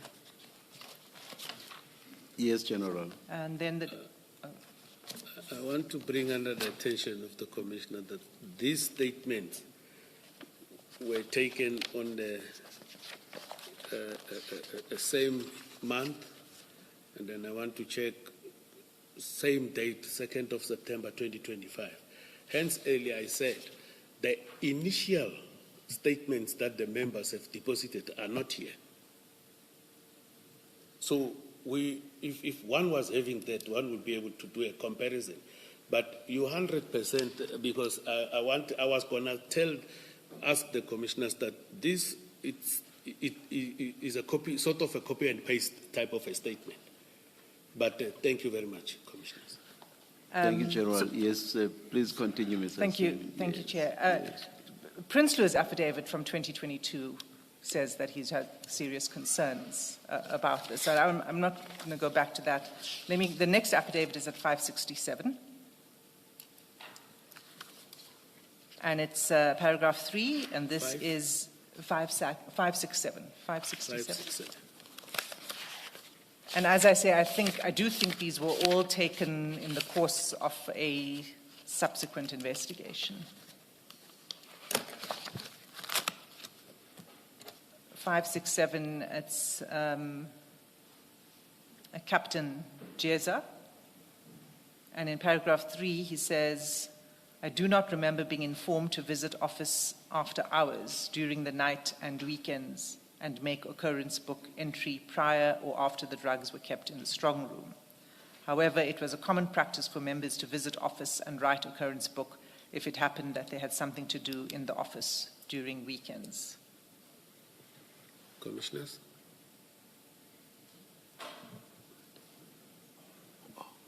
Yes, General. It is strange because in a lecture, all the members tasking by the Lieutenant Colonel, but he says this one doesn't even say we were asked to visit when we were there. Thank you, Commissioners. Yes, Miss- ma'am. Oh, Mr. Sim, isn't really the point that Colonel Prinsloo does say that General Senona requested that the Shepson people do regular visits to the office after hours. When you started, I thought the point you were seeking to address is the specifics of it, because the general says, I gave them time frames, right? Within this period and that period, there must be a walkabout, and then at 2 in the morning, between 2 and something. I thought that's the point you were exploring with him, whether he gave that specific instruction. But we have here Prince Law that, as I understand, is in charge or something. It's his office. He does confirm that the general gave that instruction. That his members, he may not have conveyed that to his members, is a different conversation that the general, I don't know that there's value discussing that with the general, unless you're saying the general evidence is that he addressed everyone in that station and told them, this is what when this drug haul was brought in, and told everybody in the station that you are going to do it this way. Well, what is the point? Well, there's 2 points. First of all, it's a question of there's conflicting versions here. And I'm trying to establish, because the general said at the time, that is at the time of the seizure of the drugs and storage, a specific instruction was given by him. And it was specific. It was to parole between certain hours and to make OB entries on those patrols. And we have General Prinsloo saying that General Senona requested us to have regular visit to the office after hours. And then we have other affidavits that say that Prinsloo did ask us, but he asked us to do it in this way. Now, why he did that, I don't know. But what I want to know from the general is if he insists that he made specific requests for specific hours to secure 200 million rand worth of cocaine at this office, whether he monitored and checked that those, because they are saying they didn't have that instruction. One way to know whether this happened was to see whether there were any OB entries. And I think what I'm also further saying is that as a head of the Hawks in KZN, where this value of cocaine is kept, that the provincial head has a particular and keen interest in ensuring the safety, and not to just say, well, my officers are there and I've given it instruction and I don't need to do any more. So that's really the thrust of what I'm trying to explore with the general.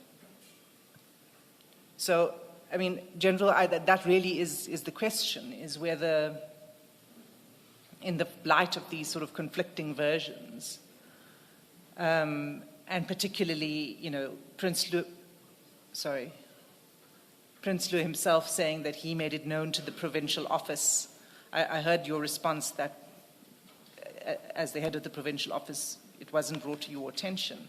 But what did you do proactively to ensure that there was round-the-clock monitoring of this high value of cocaine stash at the Port Shepstone office?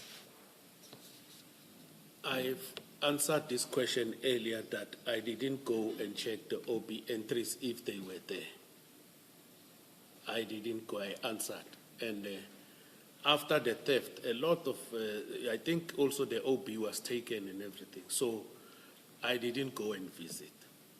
Look, if you are a head of the Hawks, I understand, or a head of an office or institutions, you have people who are doing certain responsibilities on your behalf. And I strongly believe that the actions that I've taken, from my perspective, they were sufficient enough.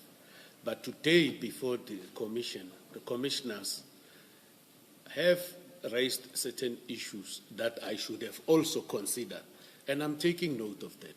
But asking one question over and over, that my answer will never change. It is still the same. I've never went and checked. Thank you, Commissioners. Are you saying, with the benefit of hindsight, more could have been done to secure that cocaine, and you accept that? But at the time, you thought the steps you took were sufficient?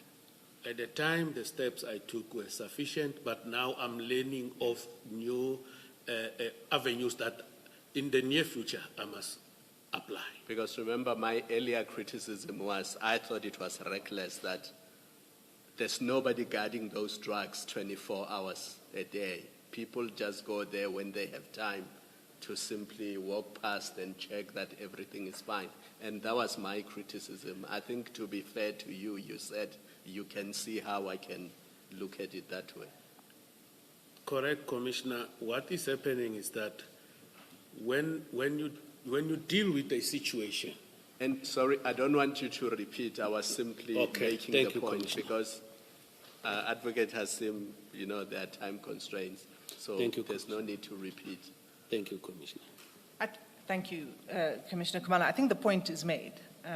I just want to be clear that my questions were in two respects. One is whether you did it, and secondly, whether you considered it an obligation on you to do it. But I think you've answered both of those questions. So we're going to move on from there. Regis, one last point. Have any arrests been made? Were these drugs ever found? Because we are 4.5 months, 4.5 years, 4 years down the line. Commissioners, I don't know. Ever since... No. General, have arrests been made, yes or no? Have the drugs been recovered, yes or no? You can't say you don't know.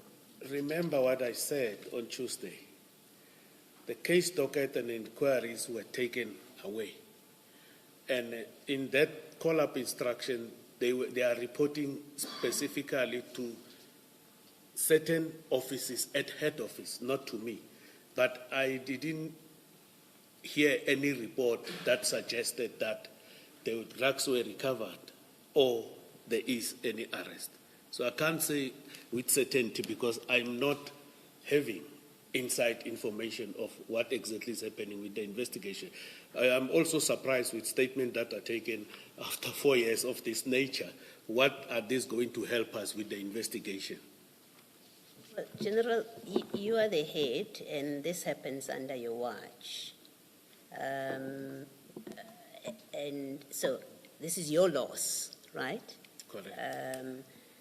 And you are one of the people that had access, that knew about this, where it is, the setup of the room, and where things are stored.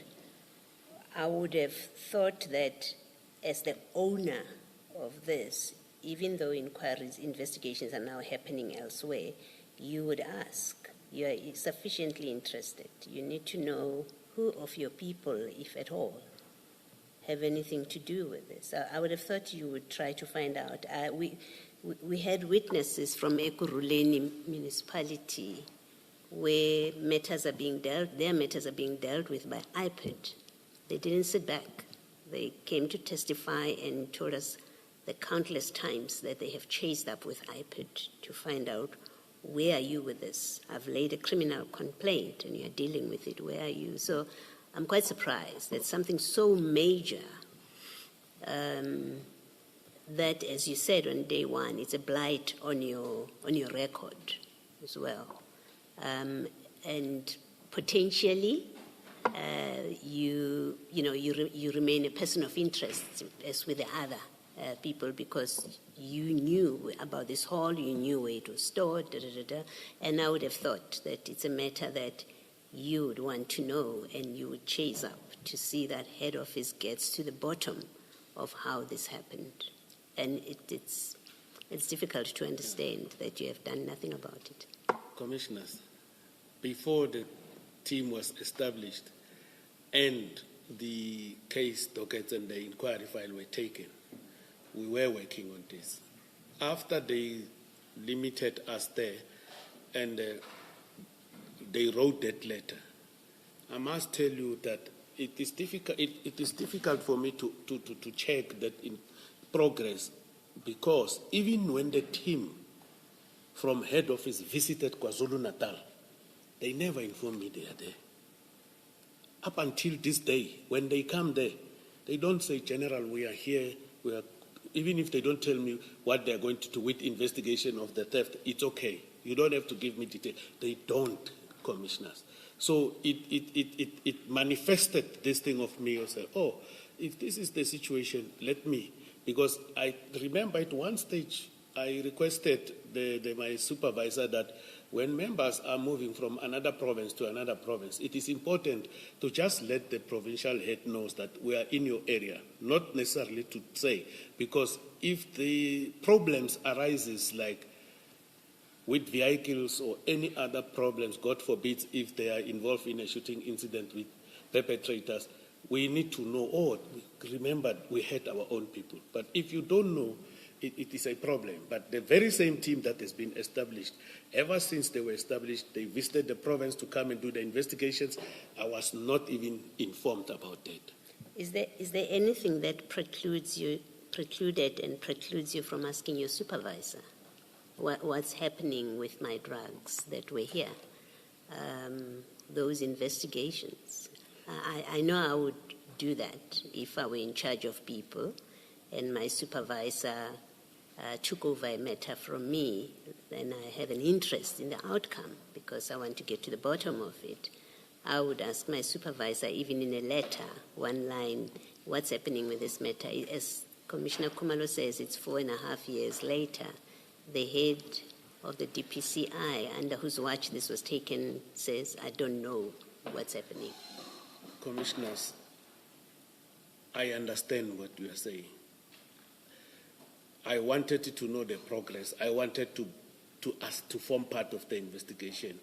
But once they decide they make a directive that these people will be the investigators, they will report to this one and monitor, and the deputy will monitor the progress on a weekly basis.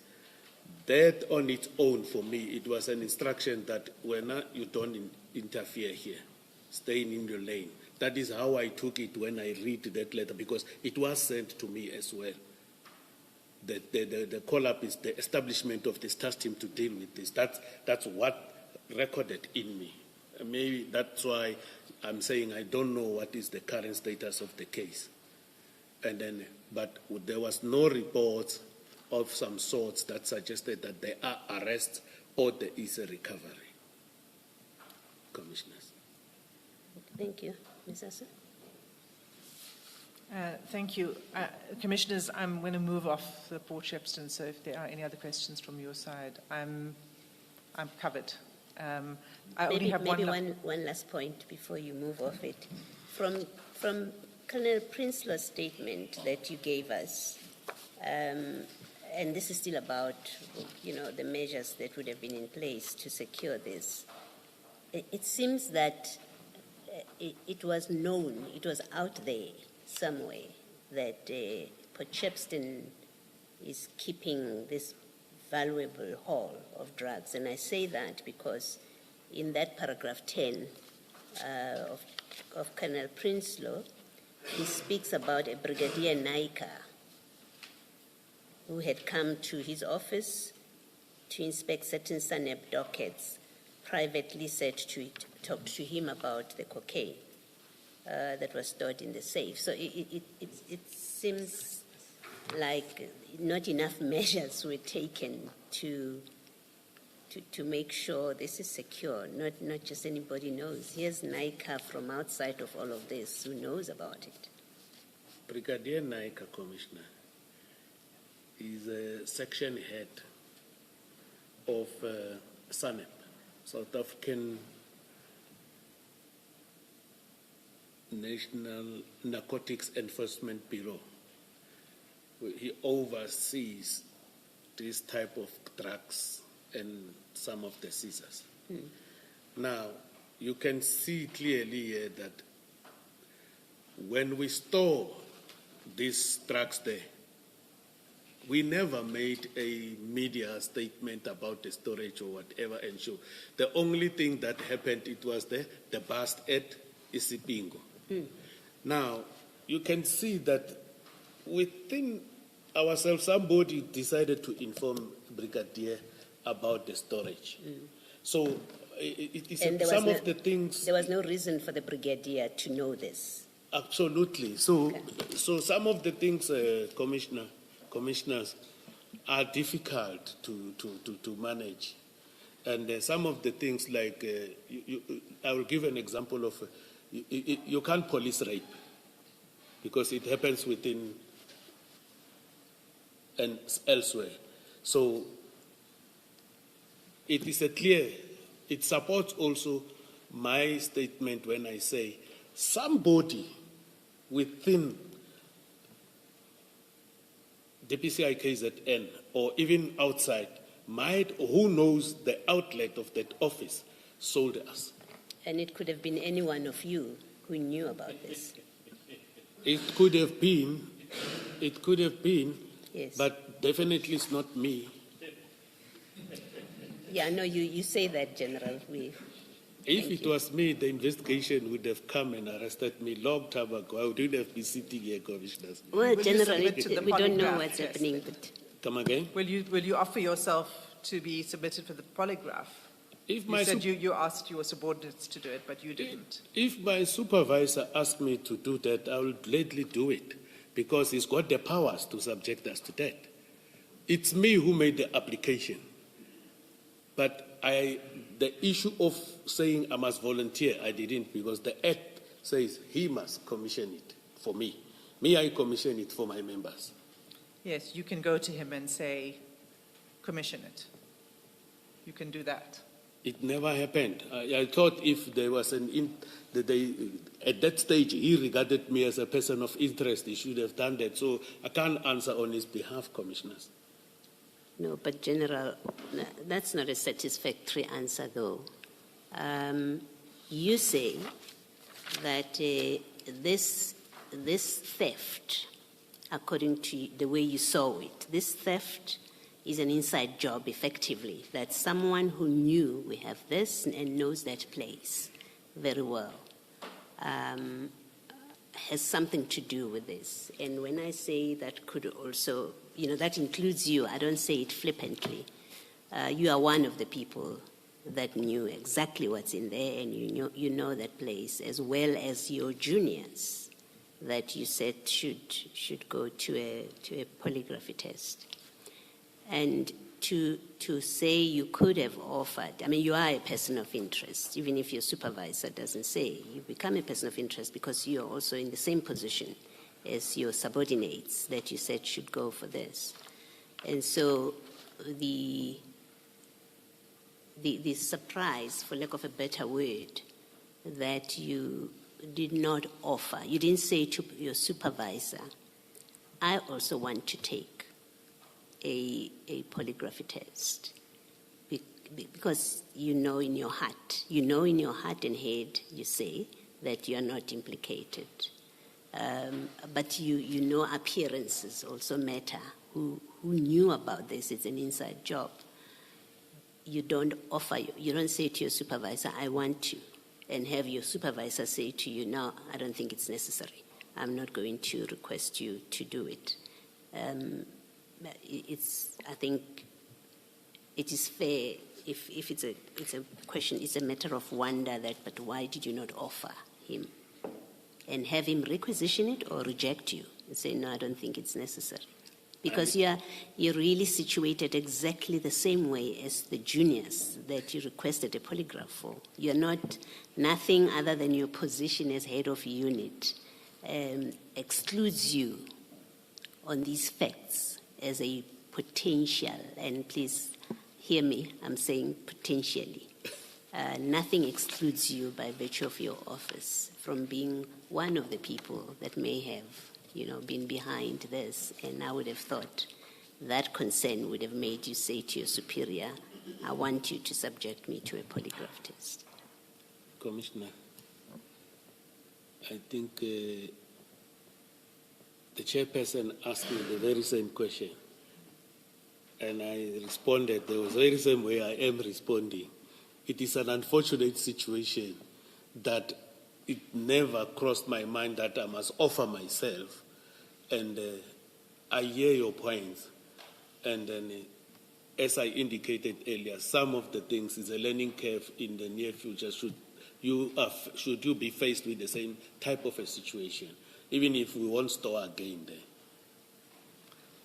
General, my question had moved on from the chairs. I was saying now, as we sit now, would you do that? So that's what I was saying. And you said, well, if your supervisor asks, then you would. Are you insinuating that I must go tell my supervisor, put me under polygraph? Yes. For this thing? Precisely. It's too late. Huh? It's Okay. too late. That's a different answer. It's too late, commissioners. Chair, I'd like to move off this. It's just one last thing. Please that do, remains. please do. Thank you. Thank you. It's one last thing, and it is, have we?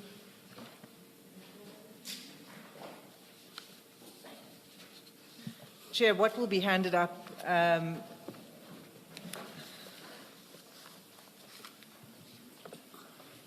Yes, Ms. Hassan. What I'm handing up is a circular issued by the National Commissioner on 30 December 2024.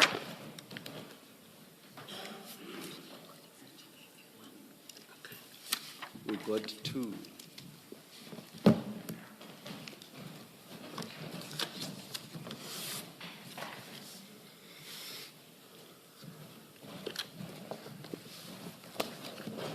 Yes, Ms. Hassan. The date is on the last page. It's 30 December 2024. It's a circular by the National Commissioner, General Masemola, and it relates to the processing of personal information. And I just wanted to ask you, General, whether you're aware of this circular.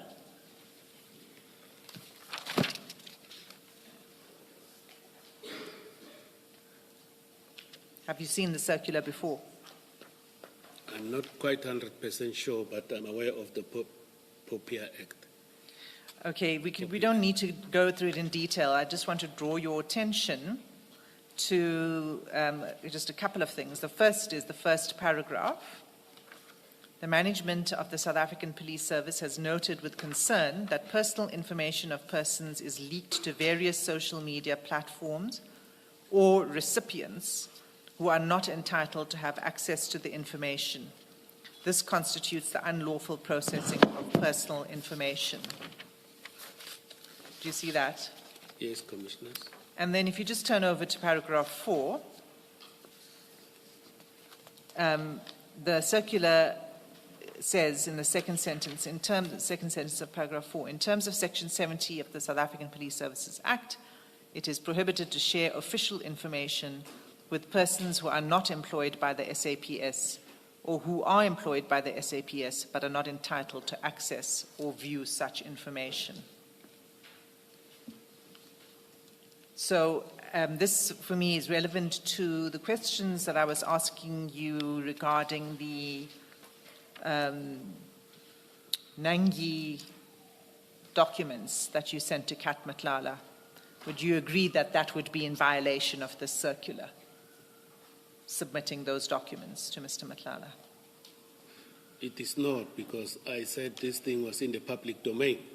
I didn't take information from the police and give it to him. If I took information maybe from an office of the police that was not in the public domain and shared it with him, yes, I would be in violation. But in this instance of what you were asking me earlier, it is not in violation. I think you need to read the circular quite closely then, so that you can apprise yourself of what the requirements are. It's quite specific, and paragraph 6 goes on to say employees may not indiscriminately forward message to groups, even SAPS groups, without first determining whether the recipients should have access to the information. So what the thrust of the circular is saying is that sensitive information, personal information, official documents of the SAPS should not be transmitted to any recipient not entitled to have access. It doesn't say that if it's already out in the public domain, then you may continue to do so.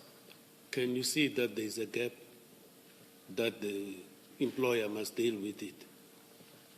Because it talks about here SAPS groups that are being created to deal with SAPS issues. But coming to the issue of Mr. Nangi, this was in a public domain but not in the SAPS groups. No. Even if you disagree with me, you say no, but commissioners, I never took information from SAPS groups and sent it to Mr. Matlala. Specifically that one of Mr. Nangi that the advocate is referring to. So, and this document, I must inform the commissioners, I got it during lunch. I didn't even happen to read and consult my legals with. I was busy eating and resting my mind to come back and respond to questions. So now I'm responding, I'm told no. If we don't agree, we don't agree, it's still okay. We certainly don't agree. I did speak to your legal representatives and requested and confirmed with them that they would be fine with me bringing this to the attention of the Commission, and the purpose of which I wanted to do it. And I want to suggest that you are playing with words again by saying now you see this is talking about SAPS groups and this is not, and it's public domain, because the first paragraph I read to you could not be more plain. It says that the management is concerned, has noticed with concern that personal information of persons is leaked to various social media platforms or recipients who are not entitled to have access to the information. This constitutes the unlawful processing of personal information. It doesn't matter that somebody else has already transmitted this information. The duty is incumbent on each individual within the SAPS to comply with this. That's what I'm putting to you. Commissioners, my understanding is the information in possession of the state. The information in possession of the state. That is my understanding of this paragraph. Commissioners, sorry to interject. When we did have the conversation about this particular document, our legal team was okay with, of course, giving the document to Major-General Senona. However, I did state to the evidence leader that if Major-General Senona needs additional time to familiarize himself with the document, I think that it would only be fair that he take that time upon request to familiarize himself with the document. So if Major-General Senona is saying that perhaps maybe he needs additional time, then perhaps maybe the Commissioner should allow him additional time to sit with it a little bit longer, further consider it, and then perhaps maybe the evidence leader can continue. I've not heard him say so, though. I'm understanding the General to be engaging with Ms. Hassim on the interpretation of the document. I did not once hear him say that he needs more time, unless I misheard. And it was not conveyed to me, Chair, that he needs more time. Sorry. It was not conveyed to me that he needs more time. If it were conveyed to me, then I wouldn't have gone here. I've not heard him say so, Ms. Or are you saying? No. You are, or are you asking that the general should be given more time? Chairperson, I was merely informing the commissioners of the discussion that I had with the evidence leader. That's the only thing that I was stating. It just seemed as if Major-General Senona is, as he had stated that it was during lunchtime, he did not have enough time to actually go through the document. So as much as he did not say, I need more time, he indirectly communicated to the commissioners that it was during lunchtime, he did not have sufficient time to actually look through the document.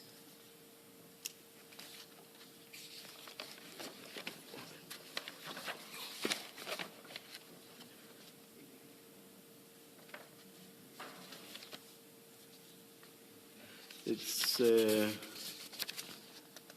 a 4-page document. It's 16 minutes past 4.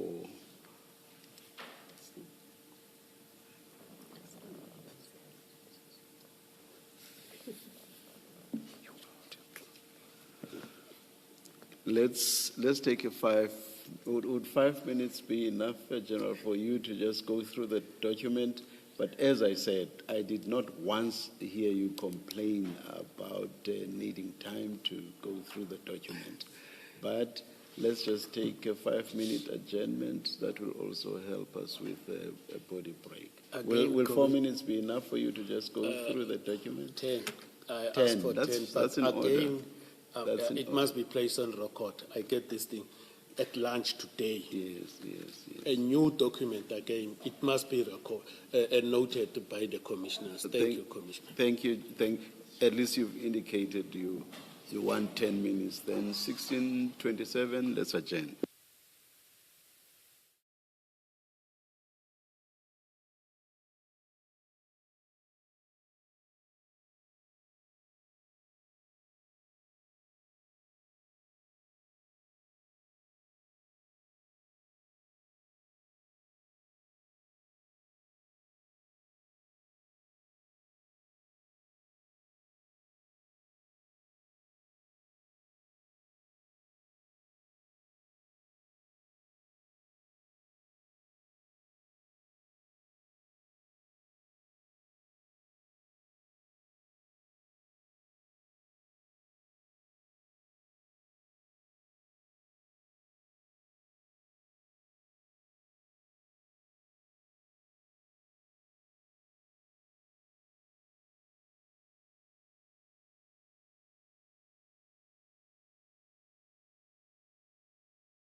Ms. Asim, do you still remember what your question was? Yes, Chair. My question was whether, General, having seen the circular which was sent to you in December 2024, whether you agree that the sharing, well, not if you agree, I'm just saying to you that what the circular says is that there are particular requirements, obligations on all members of the service, okay? And the obligation is stated quite clearly in the first paragraph that members are not to share personal information with recipients who are not entitled to have access to the information, and that this constitutes the unlawful processing of personal information. And in paragraph 4, it states that in terms of section 70 of the SAPS Act, it's prohibited to share official information with persons who are not employed by the SAPS or are not employed, who are employed by the SAPS but are not entitled to access or view such information. And in the light of the provisions that this circular reminds members of, your sharing of the Nangi documents violated these prescripts. Thank you, Commissioners. I've read the document. This document is solely to regulate the leakage of information and personal information of personnel to various social media platforms or recipients who are not entitled to have access to the information. That is when you look at the very first paragraph. And for me, that affidavit of Mr. Nangi, when we go and read it, when you read it, it is actually some sort of a bail application, the majority of it, application affidavits. And further to that, this document says leakage of personal information to various social media or platforms as even recipient. Now, when a document, Commissioners, is already in the public domain, it is not covered by this circular. This circular talks about operational issues of the police and WhatsApp group that are being opened in this paragraph 8 of this document. And then when we look at the paragraph 4 that the advocate is referring to, is sharing official information with persons who are not employed by the SAPS. But the issue of sharing something that is already in the public domain does not conform to the requirements of this document, this circular. This circular talks about you take information within the SAPS systems and everything, you send it to another person that is not supposed to have it. It doesn't address those issues that are already in the public domain. There's no sentence that says even information that is already in the public domain, you are not supposed to share it. And I've already indicated, Commissioners, earlier, yesterday when I was vigorously questions about this thing that of Mr. Nangi, that information was in the public domain. And according to my interpretation of this document, I think I've addressed the Commissioners. Thank you. General, are you saying that if there's information that's clearly the sort of personal information that should not be shared in contravention of the POPI Act,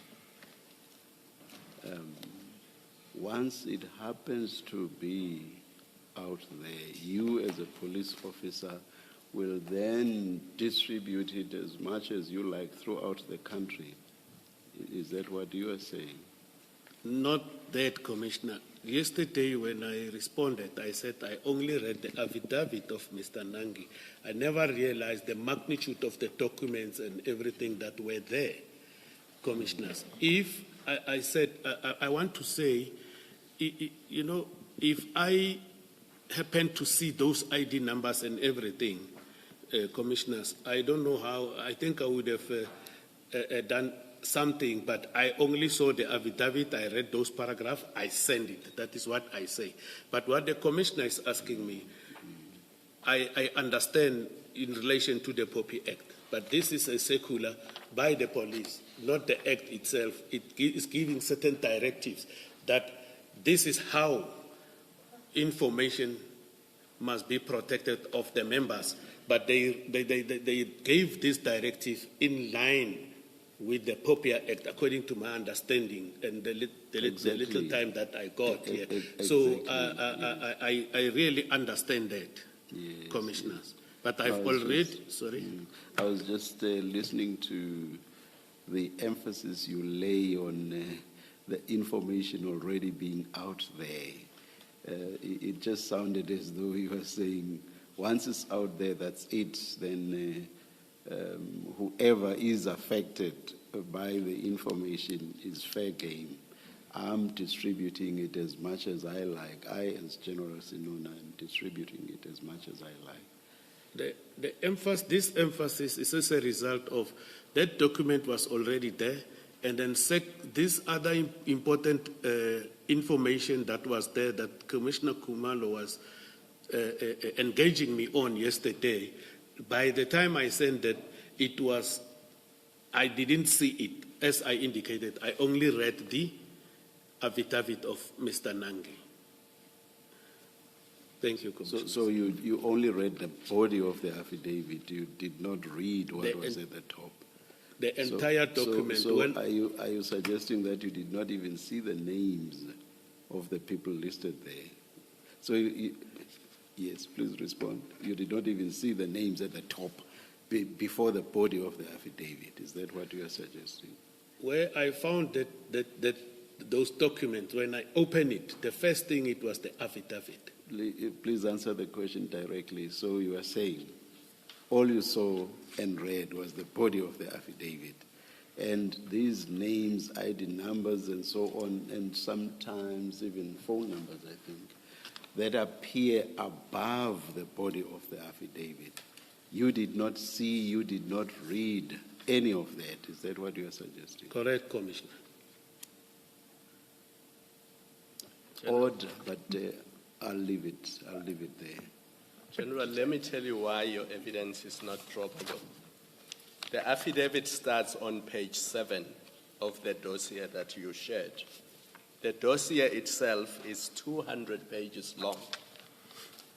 And it starts on page 65. 220, Commissioner Khumalo. 65 for file 1 of 3.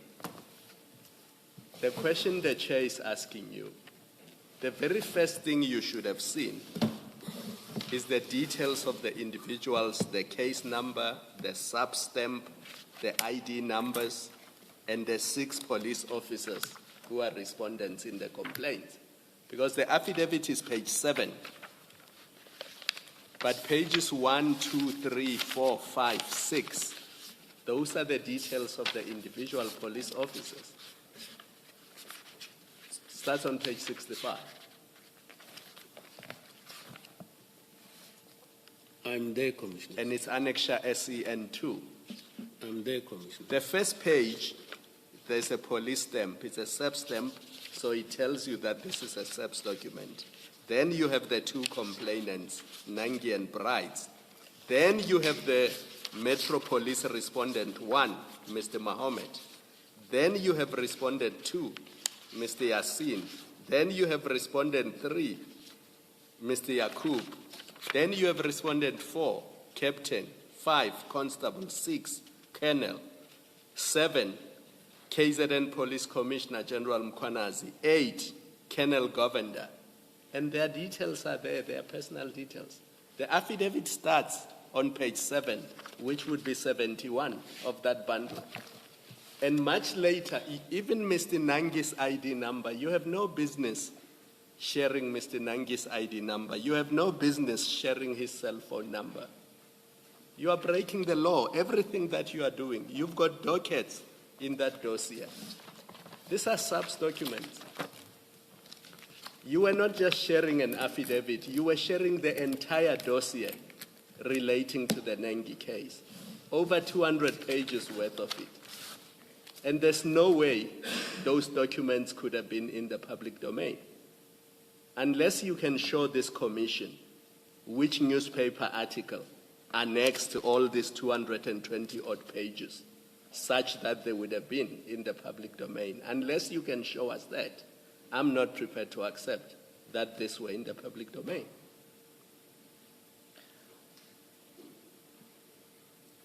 I have commented yesterday. I'm not going to comment now, Commissioners. I'll just say in conclusion then, Chair, that, I mean, it's unfortunate that we had to traverse this ground again.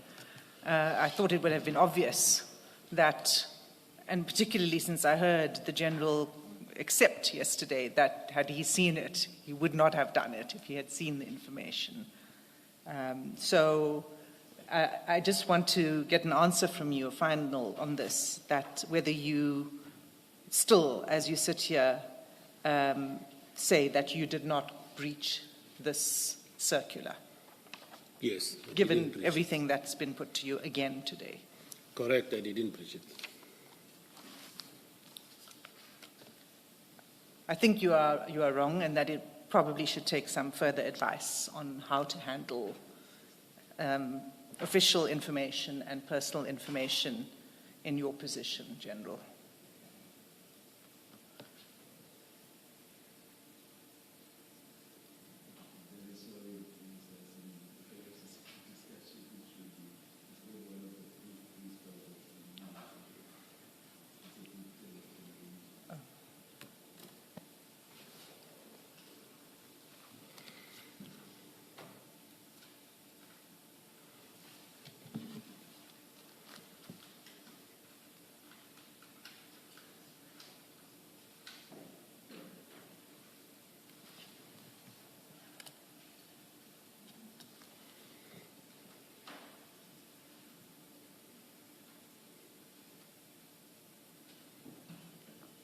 Sorry about that, Ms. Hassan.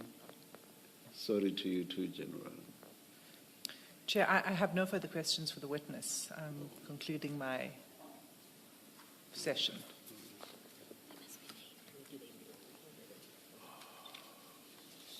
And Ms. Hassan, where do these go?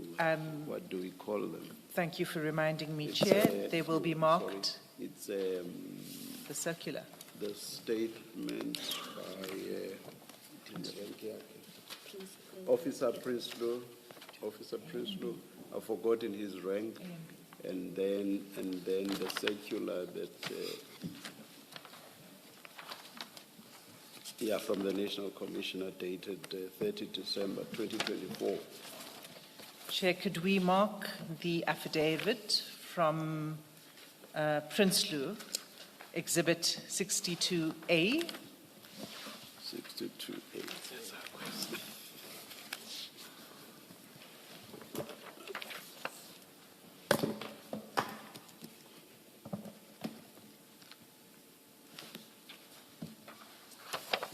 And the circular from the National Commissioner should be marked Exhibit 62B.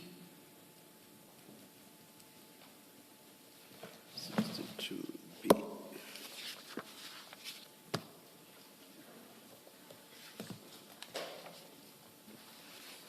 Thank you, you. Chair. Thank you, Ms. Hassan. Ms. Mafisa, is this the point where I thank the General and announce that he's excused? Indeed, Commissioners, thank you. Thank you. Thanks, Ms. Mafisa. General, thank you very much for a long 3 days of testimony. Thank you very much. Thank you, Commissioner. Am I excused? No. 3 days, 4 days.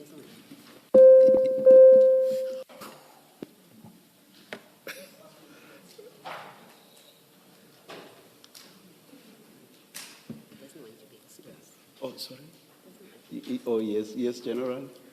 I'm checking, Commissioner. Am I excused? Yes, General. Da. You are excused, and thank you very much. Thank you, General. Okay, Nsamani. Da. Really good. Thank you. Thank you, General. Are we continuing at 9:30 tomorrow? I believe so, Chair.